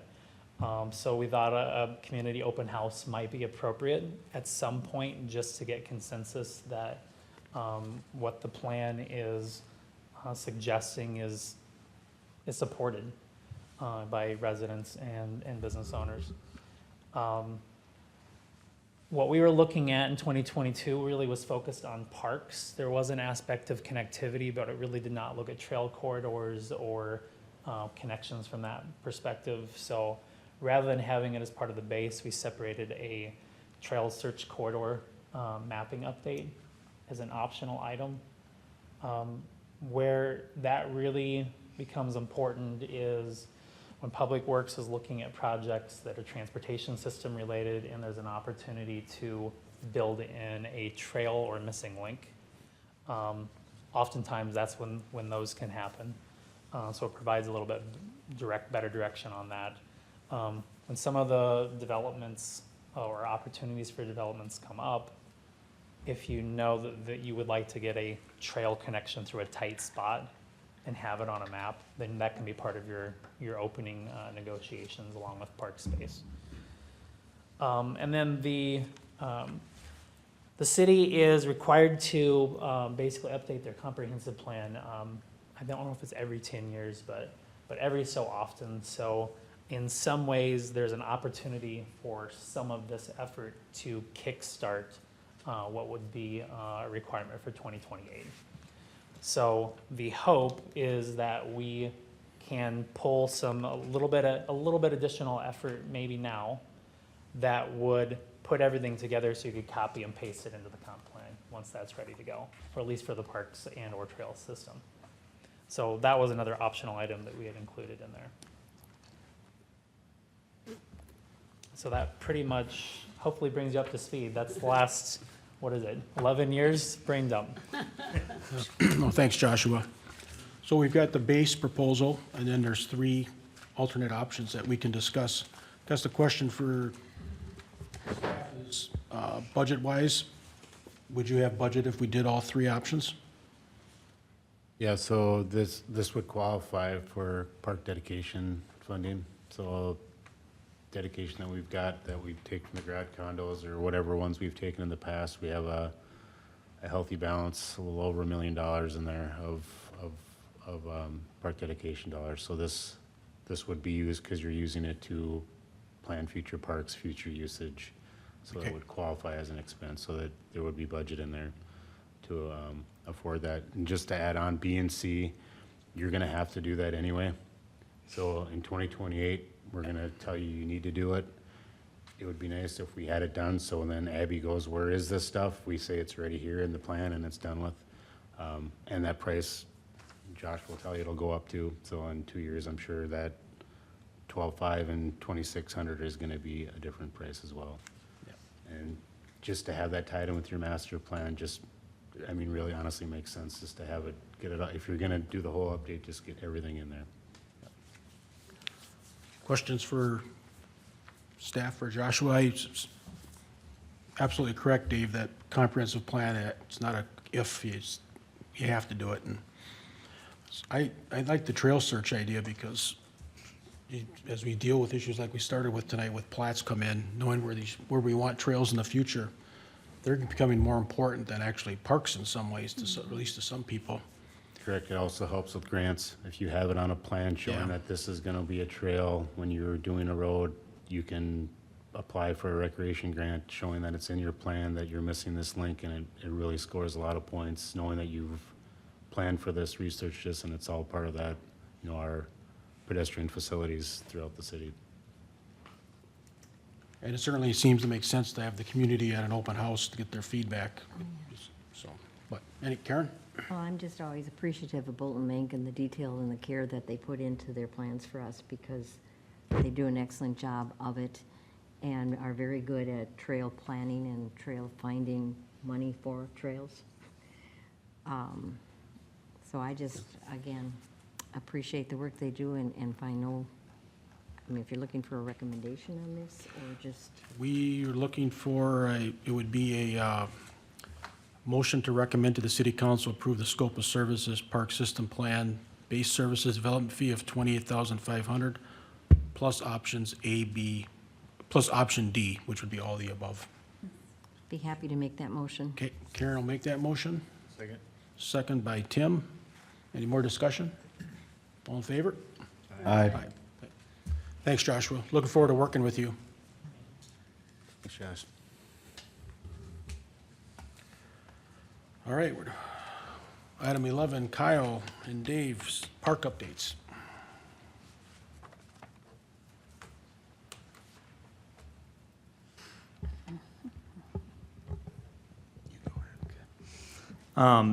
So we have, currently we have Belts that's getting wrapped up with the playground, right? Historically, Belts Park has also had a sand volleyball court, and the current plan is to put that back in. It's also maybe a good time to just have a discussion on park amenities. We have another park project coming up next year in Bayview. Just want some input from this commission on the ideas, or do we want to look at our system to see if any other parks pop out to put something like a sand volleyball court in? Historically, it's been at Belts, I believe, because location, I think the high school kids like to walk over. Now we have 3 high schools here, right? So it's just kind of some things to be considering, and before we put it in the ground, just to kind of discuss, is there, how does this commission feel? Does this commission feel like we should maybe look into some other areas to put that sand court, or just any other amenities that we have to do? I think it's just sand volleyball at Belts, correct? So just kind of open up to discussion on if we want to look into an alternative site for the sand volleyball. Does anyone feel they have any input on that? I believe also the question is the ice rink there too. And if you looked at that map, so Public Works is gonna basically put 2 courts back, and then in the winter flood that, where that rink usually is. Usage-wise, there's not many people that use that rink. And we put about 1,000 hours in per rink of staff time to maintain it through the winter. So Well, I it's, think the usage, the hours seem so inconsistent. You know, I go by there, you know, on my way home at 8 o'clock at night, and there's people out skating in the dark. I don't know when the hours are, but you know, if you had regular hours that could be depended on, I think you'd get a lot of use out of it. And I live down the street from there, and what makes my heart happy is that I see all the families out there. And Yep. people. I feel like I see people skate. Now, it isn't like 20 or 40 people out there, but I see, you know, a handful of people out there skating almost daily. Yeah, in the winter. it's nice, because if you go out to Tower Park and kids are playing hockey, and if I'm trying to get my young kid to go learn how to skate, Right. it's nice going someplace where people aren't shooting pucks and flying Yep. around, that I can give them a little helper and have them out there learning how to skate. That's how we started with our kids. And it's We so use wide that. open that people feel safe with their kids there, you know, that, you know, there's a lot of, you can see everything from the road, there's no shenanigans happening. Well, I think weather-related has caused problems in the past to not have it be used so much because it's Right. water. And so I think in the beginning, when we had better weather, it seemed for that, there were people out there all the time. And so when I looked today, I went out there and I thought, because I envision people using that, if the ice is there, pretty regularly.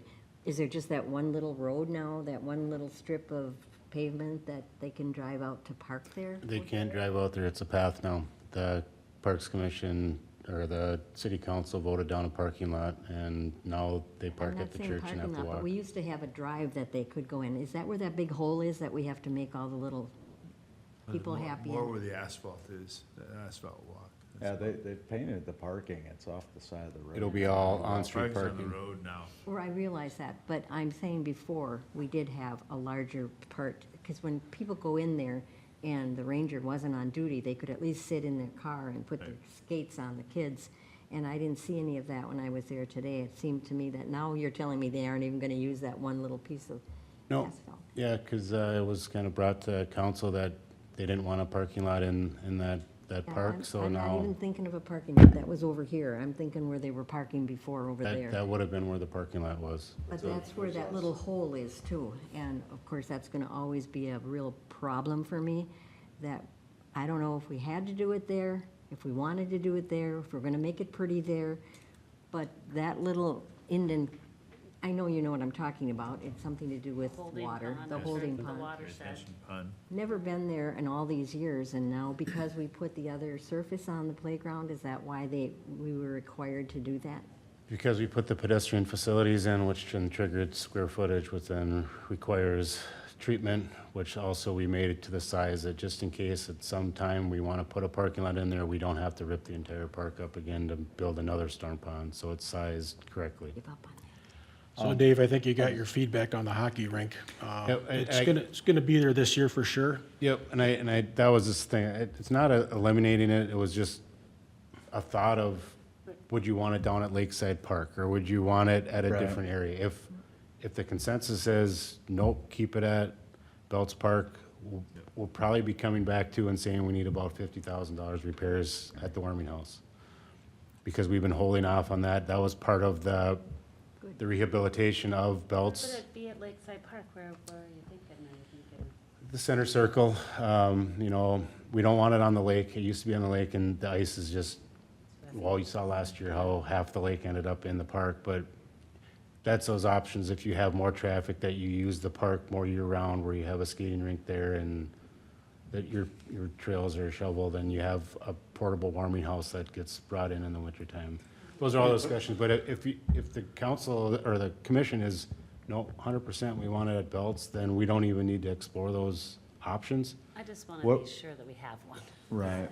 What are the discussions with the Forest Lake Hockey Association? Because I know they're talking about potentially getting ice at the VFW and a couple other sites, because they're really pushing that for the community, for the hockey association itself, but also it would be available for the community, I'm assuming.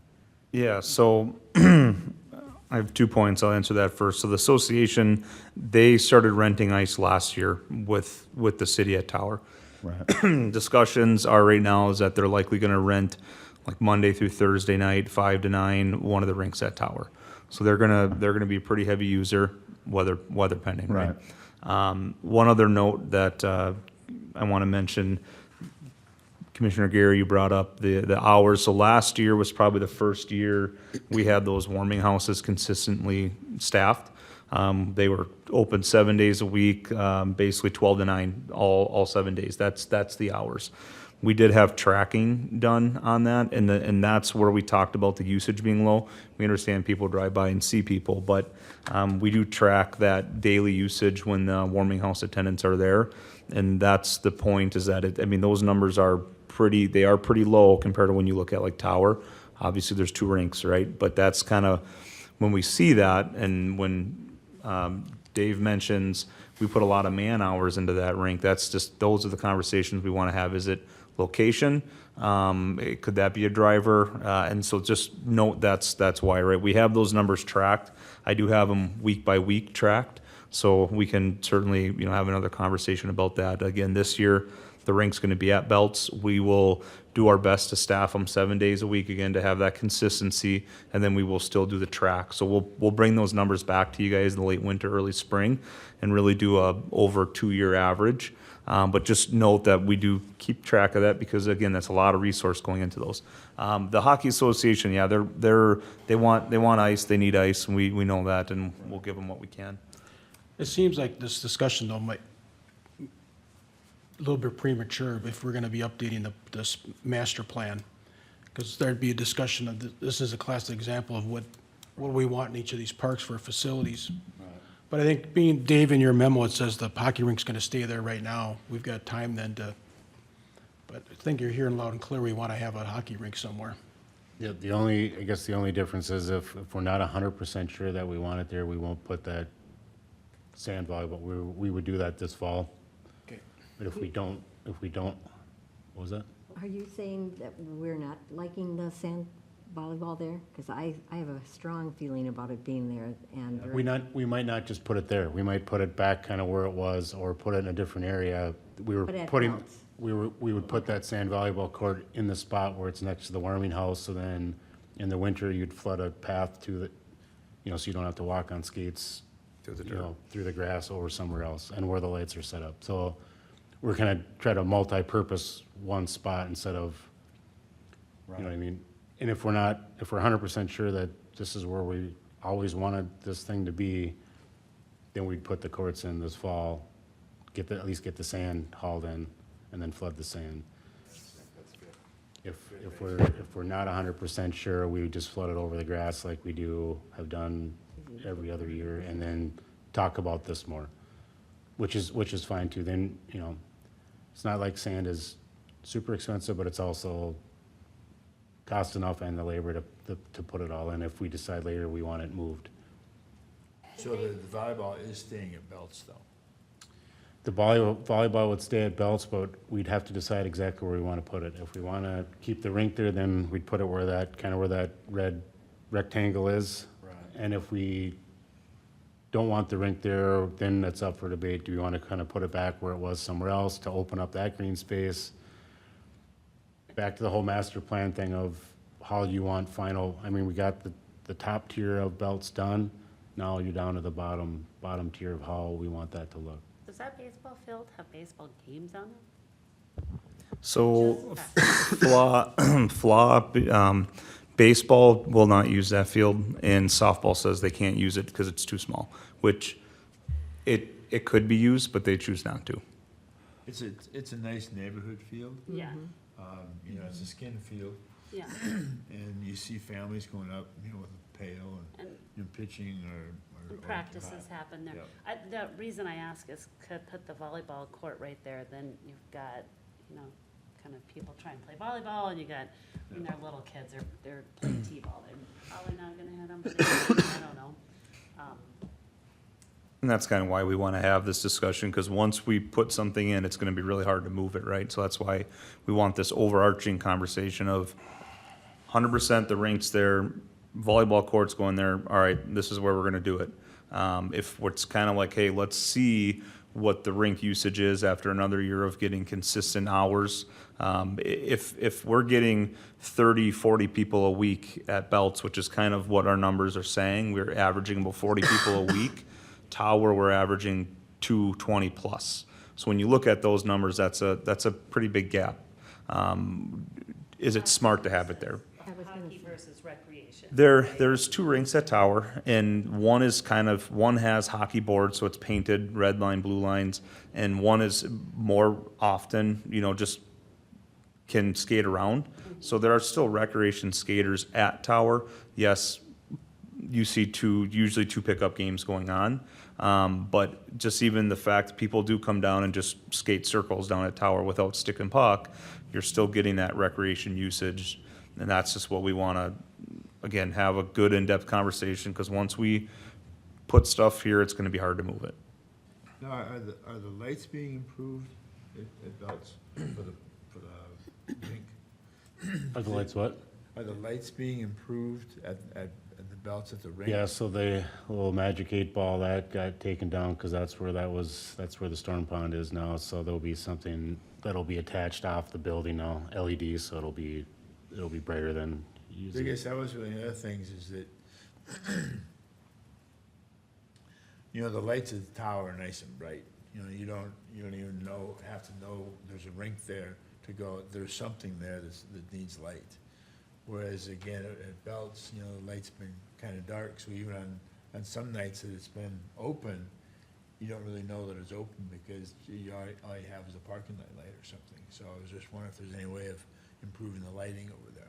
It'll be improved, but it'll be temporary, just like everything else, because 2 years ago, we were gonna be putting a $500,000 pavilion there with year-round bathrooms and a warming house and all that stuff, and then that all got scaled back, so. And maybe the best solution is if we're working with Josh, we're going through this master plan through the winter, right? We just stick with what we did last year, put it on the grass, do like we've done every other year, and hopefully through the winter, by spring, we know where we wanna put the volleyball court, we know what we wanna do with all that. Maybe, and talk through location, all that stuff. How's that sound? Volleyball court this year anyways. I mean, it's almost the end of the year. It's So not like we continue, get it done. continue as you've been doing, and we'll have discussion during the winter. And my discussion right now is for the winter, because when you're tracking that, have you tracked how many days it could be open because it's water and not ice? And you're not putting that in the whole scheme of things, so overall, when you say there's 30 or Still- 40 families. It's and- still relative to tower, I mean, if it's, But see, we've always been taught, tower is hockey, and hockey has no trouble finding people to go over there, but Belts was always the family neighborhood, family get-togethers. no, I get that, I'm just saying if the rinks are wet, you're gonna see a drop in usage at tower just the same as you're gonna see I at don't Belts, know so with it's. hockey, I think they make things do when there's water, but families aren't like that. I don't know about that. Yeah, I would It say doesn't no. work too well. No, I would All say right, you so probably I- have I'm some just kids. saying, but- to be fair, to be fair, Usable ice, I mean. we've had some really bad winters for that ice rink, and I just don't wanna have that taken away, because I think it's an ideal spot for it. Well, it brings a bigger question, do we even have outdoor rinks anymore, the way Minnesota winters are? Well, that's true too, but So, at least they that's, should I be think, counted I think in. that's actually, I think that's the discussion to have is, how many hours can you use a rink in Minnesota these days outdoors? So, that's another, Big thing. so, all right. You figure we spend. So I know we got a few more big items to get through, so you think you got enough feedback, you're gonna continue as is, and, Yep, well, right. won't change anything, we'll add some temporary lighting off the building and then wait for further direction in the spring. Kyle, you have Arts in the Park, Yeah, I know this will, 2026. be real exciting to talk about, right? It's, September, and we're gonna talk about June. Just, when it comes to planning this type of event, right, we gotta start now. Just wanna throw out some proposed dates, and talk a little bit about what we're doing. Yes, it is it's operations, but we also, wanna be able to say, hey, we've had an open discussion about these things. One of the biggest things is, booking music, you wanna get that done, so we want to, have a discussion about, updating the agreement with our music contract, so he can start booking those shows, and, what we'd probably do is try to have this done by, or at least updated the best we can, and over to legal. I would assume we'd have to send it to legal, and we'd probably be doing that next month, so we're already looking at November to likely bring that back to the commission to, recommend approval to council. So we want to just make sure we have that discussion now and, just kind of openly discuss. We posted our event dates. We are looking at running over that 4th of July, that day being on, I think, a Saturday now. We've had conversation internally. We feel like we can do the Tuesday before and after. But that would also mean a little bit delayed start. This past year, we started June 2nd, or 3rd, the 3rd. So there's a little delay in the start, but it's still 11 weeks, and that's what we ran this year. There's some vendor rate discussion, and then also maybe a business partnership opportunity that we wanna pursue as well. So just, again, open for discussion. We want you guys to have some discussion around that, ask us questions, and go from there. Could I ask why the change in the date, because we're gonna add those two before and after the 4th? Why do we have to start later? It's just overall dates, right? So if we were to start the same, it would be, make it a 13-week series. And it's, I think, historically been a 10, 11, 12-week series. There's, every week you add, there's substantial cost involved in that. So you look at flooding out each week, if you keep adding weeks versus if you just try to narrow it down. I mean, I think eventually we'd like to try to make it a 10-week series just to make it a nice round. And that way you can, again, have more money to spend each week versus divvying up everything. And that brings me to another, the vendor rates. I don't know if any of the other commissioners have had any calls, but I've had two.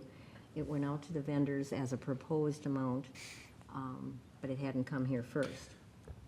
Just to clarify, we opened up the 2026 application for the vendors, and we just want people to know there's a proposal out there. So it's best practice to get an application out to those as early as possible, so we get all the vendors that want to be there. There's something to be said about you get, more, better vendors when you put it out early enough for them to plan. And that's fine, but how much are you saying on each vendor would we be raising the rates? So So what? the I know, I know. The food truck was $550 this year. We propose it to go to $650. The general vendor was $200. We propose to go to $250. The food market was $100. We propose to go to $250. Staff doesn't really see a difference in the whether you're a general vendor or food, other than just the bylaws that they have to follow. A vendor's a vendor down there. Understanding that some people maybe don't make as much as others, but we don't really see the difference of if you're selling woodwork or homemade bread. It's a spot, right? It's a spot at the event. The vendors that went up $150, supposedly, the reason was that we want to have bigger bands, and that would be on the backs of the vendors again to have that additional raise in money. That's a big jump from what they were paying to what they'd have to pay. And the couple that have only talked to me have said, you don't make enough money to put up and then you've added liability back in again?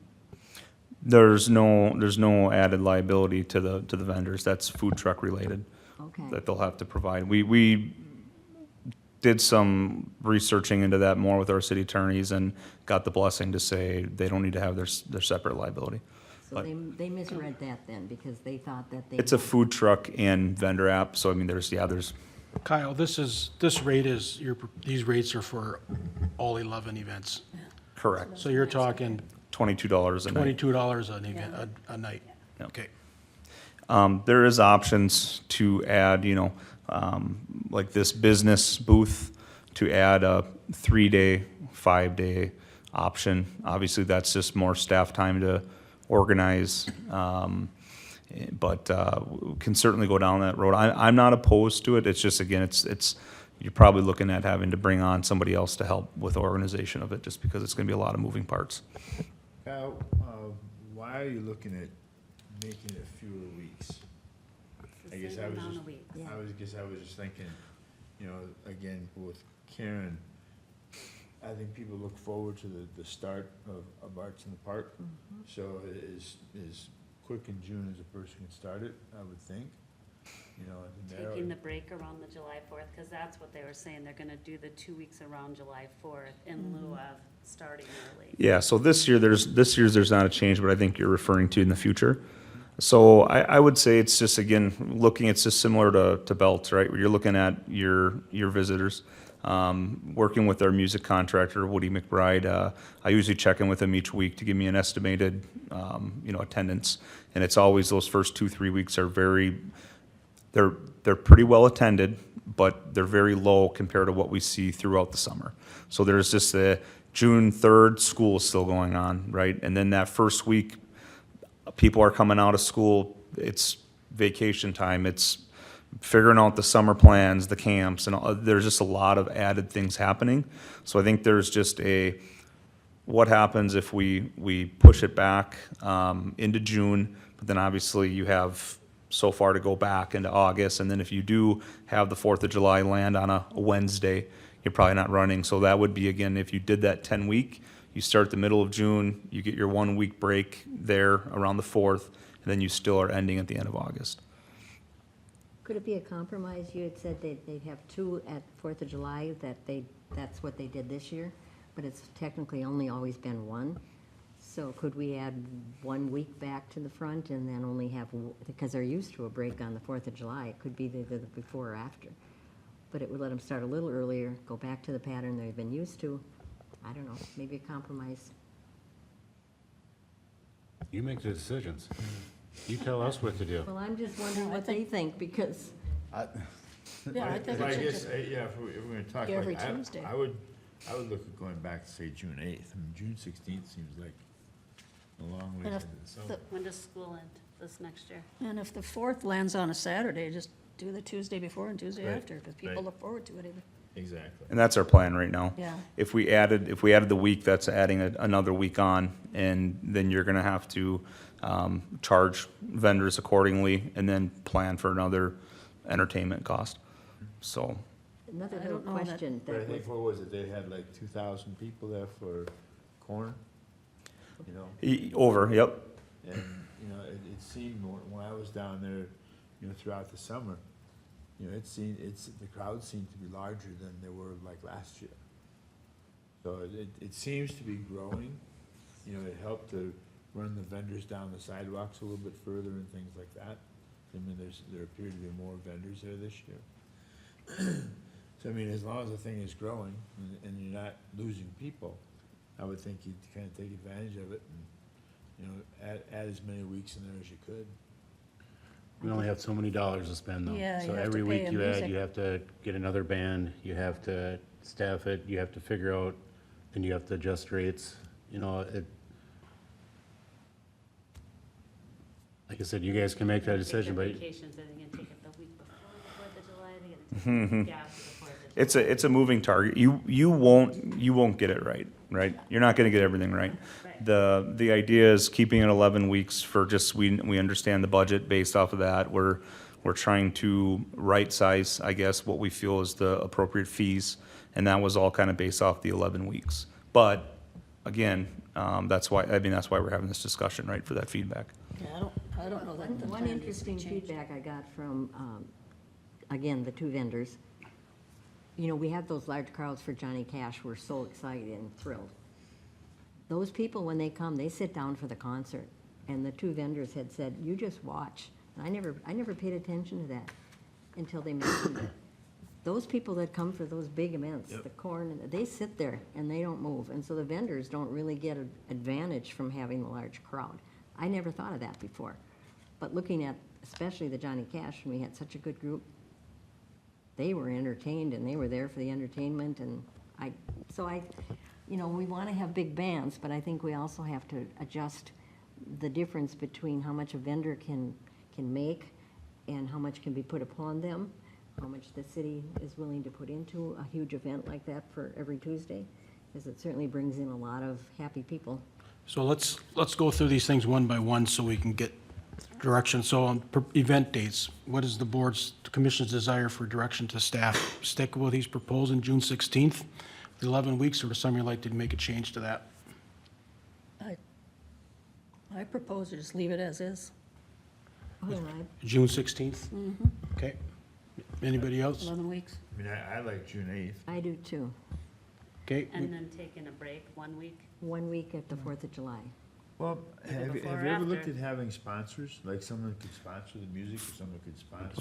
Forest Lake Ford sponsored $15,000 this past year. I think we got to stick with 11 dates is the date. Yeah. So Why do So you- it's, Well, I mean, if you're doing For the 4th of budget-wise. July weekend, you've got a lot of people coming into the city.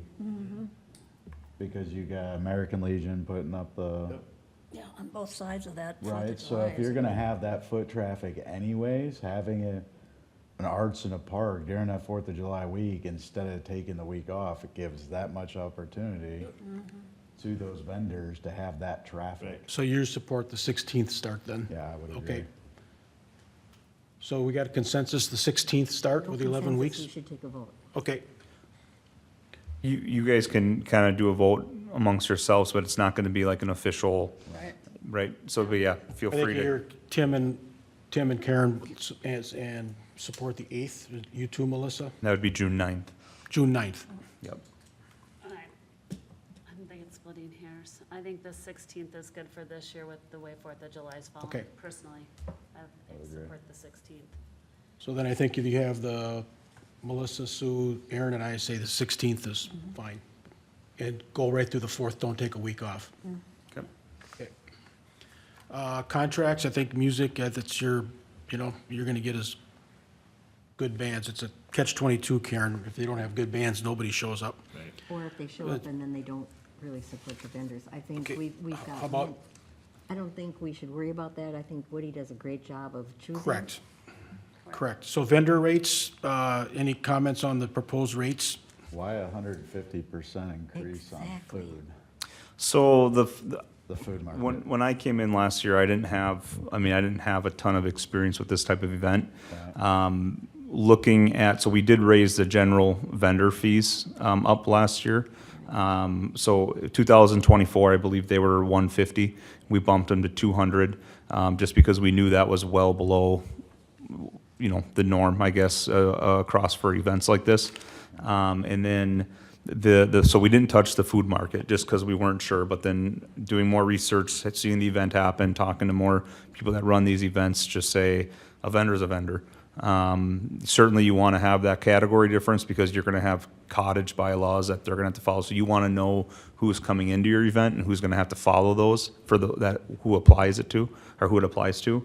But it's really skipped it last year because we weren't sure. Doing more research, it's a vendor is a vendor. Your price is your price.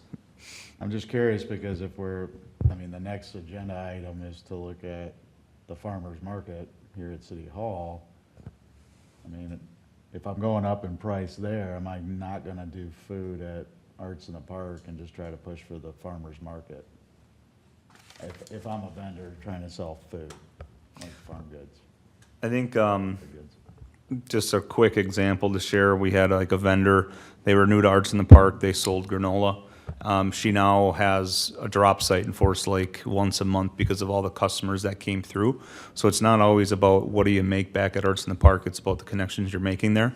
So I think there's a lot of vendors that will say, we want to be at Arts in the Park because there's 1,500 people that walk through, right? I mean, we're looking at $250, but, and it's $22.50 every time. So I know that as a vendor, I've sold many things, and you go into any, to get a booth at a vendor place that has that many people walking through. To your point, some of them aren't going around and looking at the vendors, Karen, but they're still coming there and seeing them. There's still the opportunity for them to be walking around. So for $22 to have that space, that's still an amazing deal. I just So you're thinking $22 an event, a Tuesday. Each day, yeah, each Each day, Tuesday. each time. So 11. this is for all the events Right. in total. Oh, just so that's think- not per. It's not per night. That's for no. all 11 weeks. I was wondering how they make money. It's well, That's a lot. $22 a night. it's well Okay, so below they've reserved their spot for the entire. It's- Well, that's the other problem I was just gonna bring up. You know That as makes well as more I, sense. as I do that, I was there every Tuesday, and the vendors that are still unhappy with being moved from their spot that they've been in, and I think that's something that maybe the commission doesn't understand or know that's happening. But that's an operational issue, Karen. That's Well, but- not a policy issue for us. But it isn't a direction to our. so can I share something, Chair? Sure. So we sent out a survey to all the vendors. They've all had a chance over a week to respond. We've only gotten 20 response as of now, and we're averaging about 75% on the satisfied, very satisfied. And that includes with booth location, how satisfied were you at your booth location? Right now, we have a 70% saying satisfied, very satisfied. So while there are 4 people that are dissatisfied or very dissatisfied, you're talking 20% versus 75%. So there's going to be people that aren't happy, but the general body speaking, all of the questions that we're asking, we're at about a 70 to 75% satisfied or very satisfied. When they put in their application next year, can they request to be in a different location? I mean, not that there may be the best location and everybody wants it, right? But, as far as how you located them next to each other, or do you take any recommendations like that when you're taking the applications? So last year, the application did include a request for a booth. This year, I removed that request. It's that's a really hard thing, right? If I give 5 people a booth they want, but then that 6th person wants something that I can't give them, Yeah. how do I now explain that I can't give you that? So it's across the board to say, it's a fair chance for everybody, at this point, so we don't have to explain to group Y, you're not getting your spot, but they got their spot. So there's a difficulty thing there. We've talked to some event people that will put a price dollar on a spot. You think this spot's good? Well, it's gonna cost an extra $100. I don't know that we wanna do that right now, but certainly that's what people are doing to fix that, to say, hey, if you want that front corner spot, that's a premier spot, you're gonna pay more for it. So then there's just no question of why did they get that spot. So the condition, again, that I just ask for some consideration for these people that are out there, that there's a difference if someone's been there for every single Tuesday since it started to someone coming in brand new. So I can understand the difference, and I just hope that we can somehow work into that whether it be a 5-year, a 10-year, or a 20-year that they've been there, that's an answer to why they're still in that same place. And if everybody else stays coming, you gradually get your spot. That's just another thing to track, right? How do you track that? Who tracks that? Where does that stay? Where does it get recorded? So that way if, that's a complicated coordination of keeping that information. So going back to the rates, let's make a call on that. Are we comfortable with the proposed rates for 2026? Yep. Yep. Okay. Everybody's comfortable with that? Not me. but that's Karen's not, okay. And then the business partnership, I know last year you had a significant partnership with Ford, and you're gonna be exploring other ones there, Kyle, so good work on that. All right, farmer's market, let's jump into that. Do you want to give me the HDMI plug? Again, just really similar to the Arts in the Park memo we just went over. The farmer's market, we said we'd bring back some proposals for the commission to review. And I did attach the map, and I don't know if everyone can see that, but we just did a layout of what we're kind of thinking here at City Hall, the proposals for Saturday mornings. Feel like it's a great open lot to use, right? You look at Arts in the Park, it's a great park. Would love to run it there, but there's a lot of other things going on in the park on the weekends anyways. So to have just a wide open space to bring people, you're right off of 61, easy access for people to find whether they're coming into town that aren't here. It's just kind of our general proposal there. So again, there's farmer markets that start in May, and there's people that have flowers and plants that come, but most people are, I think, after vegetables and stuff like that. And I think we had a couple vegetable people, our corn food truck and our veggie stand for Arts in the Park, and they didn't show up till almost the end of June, July, because they didn't have anything. So I think this is just the safe route, and then most people run it through as long as you can.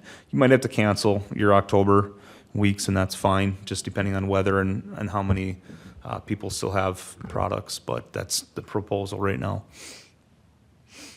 Happy to report, I love the idea. Karen's on board. Thank you, Karen. Be there to help. What kind of a cost is gonna be incurred by the city to put this on? It just looks like you gotta put up some barriers, and there's not much to it. It's gonna be, we feel like it's gonna be minimal, promotions, right? We're gonna wanna promote it. I have the idea of maybe working, Karen may or may not like this, but with like the Rotary, they've expressed interest of maybe they'll be on site on Saturdays and help, where you're not using necessarily city staff. Certainly, we might have to be on call or something or there for the first couple weeks, but once it runs, just like Arts in the Park, people get in a rhythm and figure out where they go and set up, where do they park, and all those items. So we do think it's gonna be, it's gonna be some resource, but marketing promotion, you might say $500 to $750 or something to really pump it out.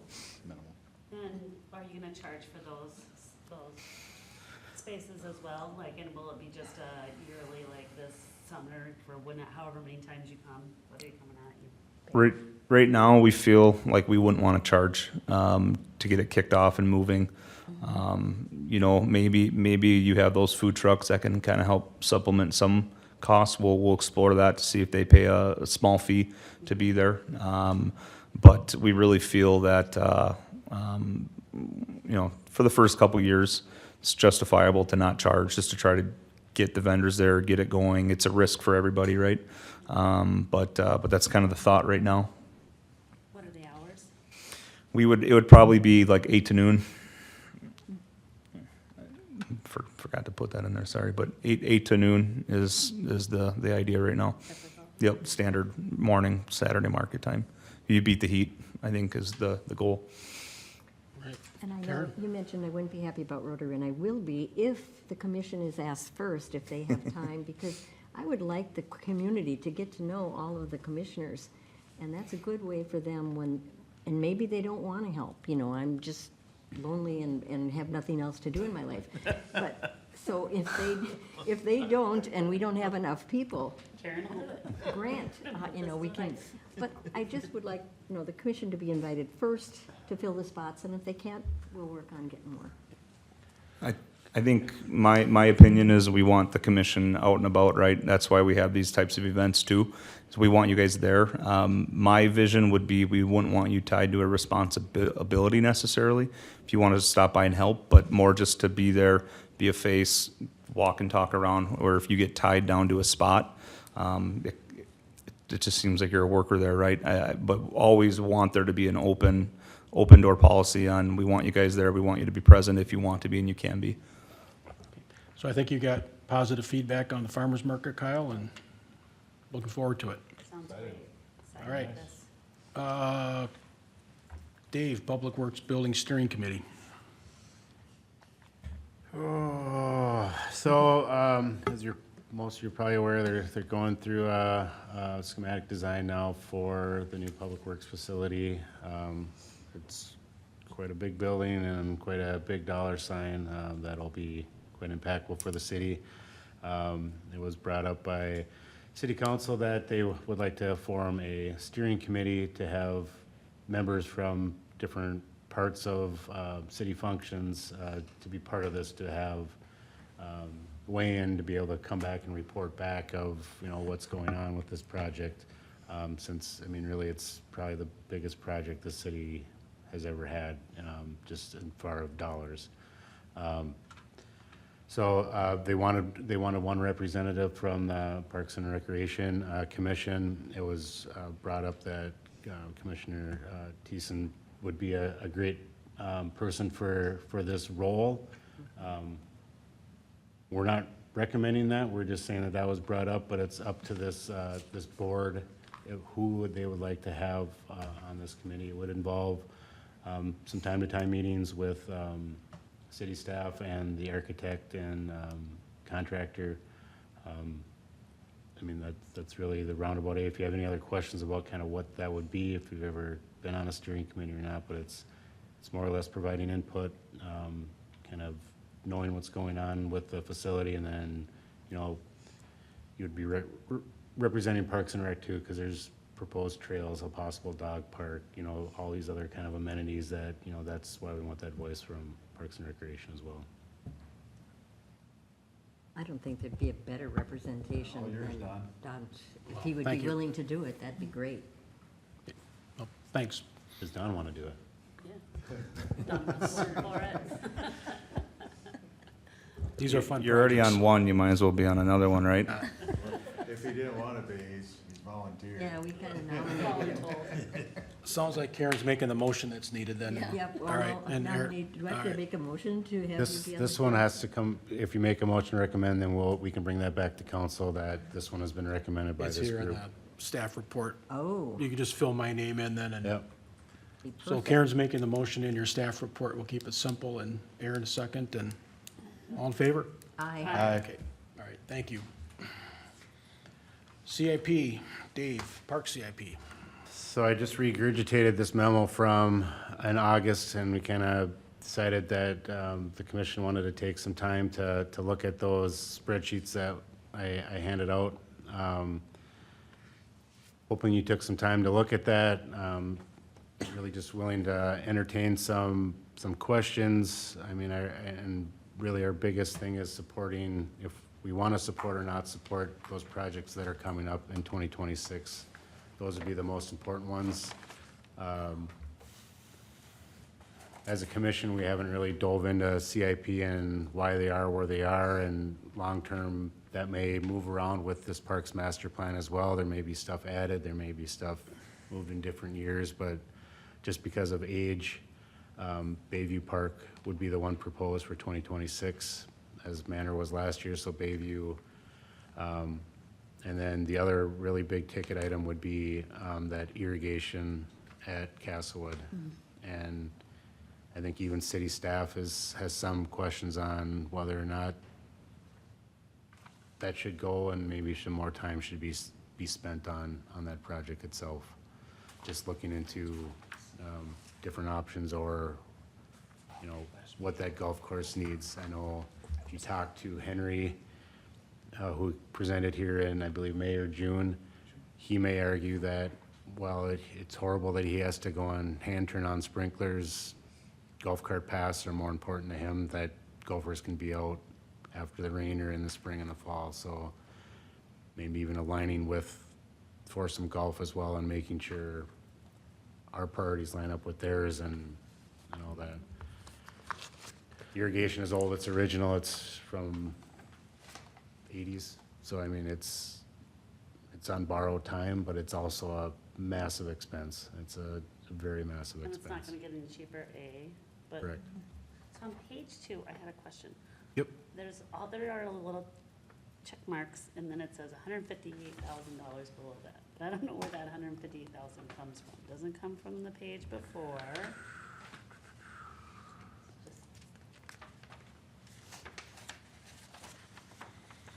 my only question. Huh. Dave's bonus, or? I'm kidding. You know what, I think, I wonder if if I add up all the rest of them, if that's, so it might be tying in capital equipment in there, Okay. I believe. It comes from somewhere, but it just isn't shown on that. Yeah, I can clarify that, but the way I'm looking, I think there's a mower and some other parks things that get, technically not in parks, they'll get repaid through the general fund, and it's a math. Just like Lakeside Park, you see $500,000 for the Veterans Memorial on page 1. That's grant dollars and Vets Memorial dollars, so you have to show it as expense, but you look on the revenue side, it cancels itself out. It comes back. Yep. And that was another, and thank you for mentioning the capital, the mowers and things, because does any of this reflect having to purchase the mowers and for the baseball fields that we just talked about earlier? Yep, Is so that there's a separate fund, we call this the 203 fund, the park fund, and then there's a 401 fund, that's Okay. capital equipment, that's where we buy fire trucks, police cars, dump trucks, mowers, all that other equipment comes out of there, so Okay. that is in that fund. Okay. Dave, I gave you and Kyle some feedback on Bayview, and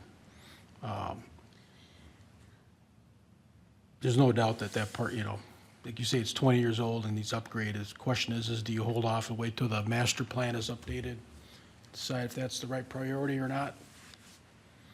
It's one of those pocket parks, right, that is, Yeah, that one's about an acre, so right now it has a playground, a little over a half basketball court and a parking lot in it, and a trail that goes through the middle. And I know in the master plan, they listed deficiencies off of what people would like, and then we can wait, kind of like we did with Manor, and try to bid it out again in April. It's just Manor right now is sitting there and it probably won't get installed until October, and Yeah. then you don't see it. yeah. That'll be the shame of Manor, is it's gonna get installed and it'll be, you know, end of October by the time it's finally finished off with the mulch and all that, and, you know, it's great, it'll be done, be ready for next spring, but you don't get to kind of, Yeah. you know, It's an extra winter of wear and tear already. yep. And even, and with saying that though, is some of these things just gotta get done. We can't just, this plan isn't gonna be suddenly, everything's gonna have a completely figured out. Joshua, because you can help us here? Yeah, I'll just mention one thing quick, thank you. So the master plan will be overview, like the overall park system. It's not necessarily gonna get into each individual park. Right. So there is gonna be a little bit of a, let's call it a rubber band in terms of things that have to get done or that have been in place for, I can't remember, what I had for files was Bayview in 2010 for playground equipment, so it's, it's old, some others, but, some of those things, if they're a safety issue or getting into things where it's health, Yeah. health and safety of the public, or just need to be updated because things have changed, don't let the overall plan hold this commission and this body up from making decisions that you need to make. Thanks. Yeah, so Dave, I would support moving, I mean, I sent that to you in email, support moving ahead with that Bayview. The golf course is, that irrigation system is, I think as we've talked, is just some more analysis is needed out there, and I think there's some policy discussions the council's gonna need to make on that, for that golf course, but. Do we know how the talks are coming between Foursome and the city? So we've had our legal review, and their legal is just finishing up review. It just got in a weird part of time where our legal took a little while, and then theirs did. So I would hope by the October meeting, we'd be able to have a recommendation to council to extend that contract with Foursome. Usually it's like May by the time it expires in December, and it takes us till May to get the agreement. So if we can get it done 2 months early, that'd be fantastic. Perfect. So I guess what I hear is full support for doing a reconstruction at Bayview, and then some hesitancy on Castwood may still need to be done, but probably not in '26. We might need to spend a little more time on that. Then I'd like to, with Bayview, then I'd like to probably in October kind of at least give a background what's there and get some feedback from the commission of maybe kind of give you an idea what are amenities around it, location where other parks are, just to try to pick the commission's brain of what you'd like to see there, and then Kyle and myself and Kevin Warner, our parks foreman, would start trying to lay out a park and try to get a layout done November, December, and then, then put that out for RFP and hopefully January, February, and hopefully get construction going right away in the spring instead of. Say, Dave, is there anything, like for working on the golf course for that irrigation system? Does the PGA or, organizations like this have money set aside or grants or, set up for, improving community golf courses or? For the youth? Like in hockey, you've got ice castles, you can go to ice castles and help build arenas and whatever else. Is there anything out there? To be honest with you, I don't know if I've ever looked into it. It's a great idea. I think it's worth looking into. Kyle may have looked in it in the past. There's like recreation grants out there. And what's helpful is when we have these conversations with those plans laid out, as staff can prepare, right? So we would like to say, grants typically, they're done early in the year, and they're gonna be for a 2-year window or something.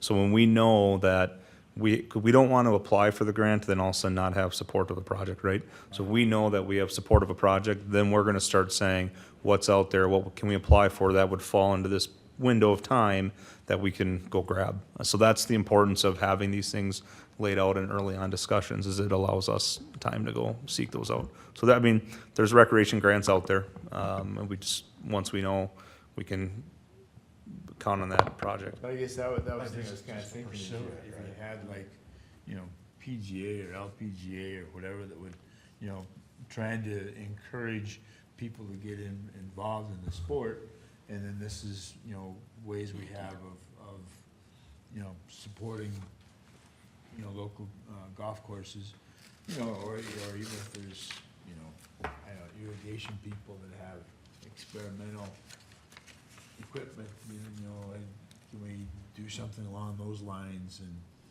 you know, I mean, just kind of thinking outside the box because it is a huge amount of money. But, you know, if there was something out there that you could do that you're not thinking about, you know, then save some dough that way. I think we all are a little shell-shocked from the backlash of the building being built, right? That decision got made, and then that was just a whole throwdown, and, you know, not everybody golfs, and that whole thing. So I think if we can come back with, there are these grants that we're Right. looking at, there are things that we can do to supplement some of that. It's not gonna be on the backs of the taxpayers completely, that it's, you know what I'm saying? Yep. It helps us in that delivery to the And that- naysayers. And that is still our own recreational program that we have that's making money. So Yeah. they sent their August reports and they're $30,000 ahead of last year at this time.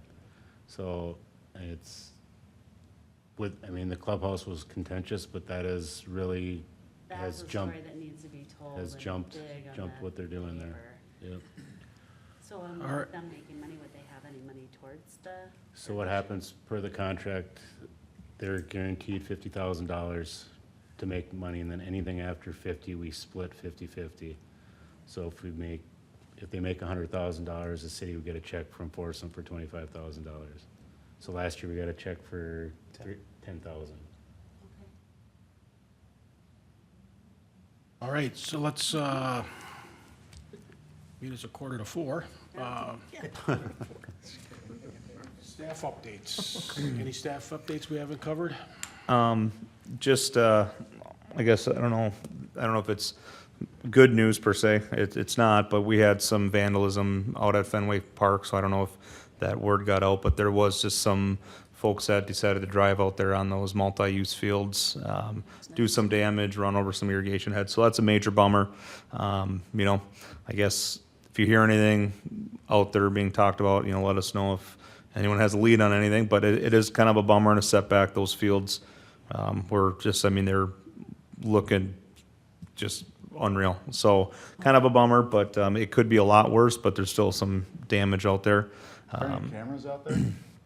Not yet. Is like, based off of this recent event, is that something you discussed, or? So FLPD are putting flock cameras out. Probably heard of what's the license plate readers and all that stuff they're putting. One will be at Fenway Fields, but it's just not up yet. They're putting around, there'll be one at Lakeside, one at Fenway Fields, and another, I believe, 15 or so around the city. Depending on how that goes, we may add more cameras in parks or public spaces, right? The one at Lakeside will be phenomenal for 4th of July and Arts in the Park. They can see a person's face at 1,500 feet. They can zoom in. And so I think that'll cut down on issues and vandalism and all that stuff in these places when the word gets out that you step foot in there, they're gonna know exactly who you are, so. I had Belts Park grand reopening got postponed from September 11th to Tuesday, September 30th. So I'll send out an email note to everybody about that. It's, all the details are the same. It's just gonna be that date change. So you guys are obviously invited and we would like you out there. That's a really big deal for the community, but I'll get you guys an email this week yet, just sharing those details, spread that word. It's really shaping up like the park. I mean, they were putting the base layer. That's what the holdup was, right? The base layers couldn't get down. So they for sure had one layer down. I think they even had another today that I saw or yesterday. So that we should be good to go for that. Perfect weather, 80-degree weather, it was perfect timing to put that surfacing Yep. down, so that actually timed out perfectly for that. Hometown holiday, we are, I would say, almost full-fledged planning for that. There's a lot of details that are repeat, but that's a chamber and city partnered event. So I will work closely with the chamber to get these details finalized as we approach. That's the first Friday in December, so December 5th. That's our tree lighting ceremony, so another event that you might want to mark off. We're, looking forward to it. It'll be another fun year for that. And then lastly, we'll be posting warming house attendant positions very soon. So just something else to maybe help spread the word a little bit and just, like I said, we really want, we talked last year, our goal is 7 days a week, right? We want staff out there for those warming houses.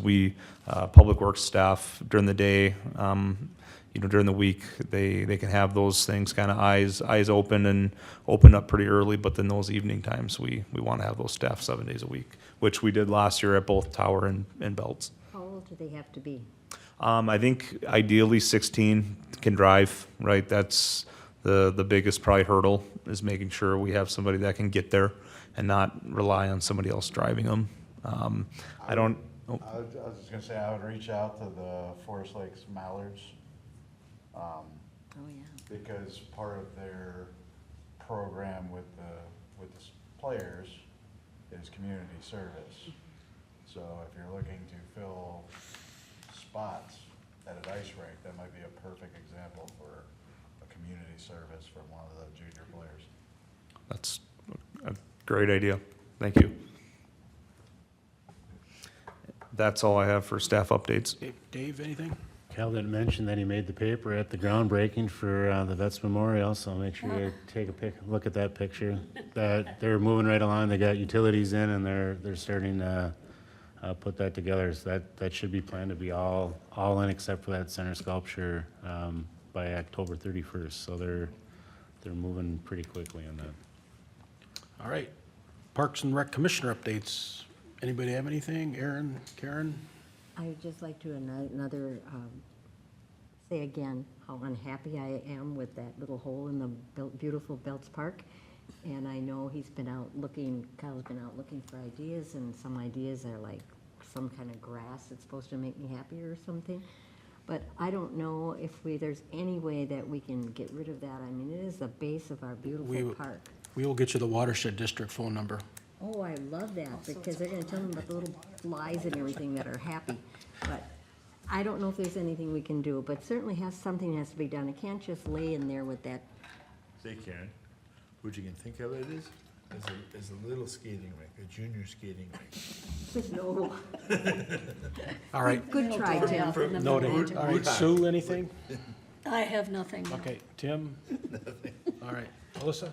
I did have one thing. I was over Friends near Cooling Camp, and there are, outside of the two fields, they have like a pitcher's warm-up. That wood that's like sticks up this far out of the ground, and they're there during the winter and see that a bunch of kids, they ride their snowmobiles around there, and now with the fences up there, Steve, the husband, is really afraid that somebody's gonna hit that and like launch, and so he just wonders, is there any way to put something up in the wintertime that just says, this is a obstacle that you do not want to hit with a snowmobile? They shouldn't be riding their snowmobiles through there, but they do. Yeah, we can put up either some even just driveway markers or something like that around it, just to let people know that there's something there. There's something there, yeah, he just asked about that. Then they would also ask if we would consider only putting weed stuff out in the fall and not in the spring, because the herons nest near there, and if you do it in the fall, it does just as good a job, and the baby herons will be happy and safe. They won't die. Okay. Nothing else? We have a motion to adjourn? So move. Tim makes it. Second. Second by Melissa. All in favor? Aye. All right. A lot of ground covered.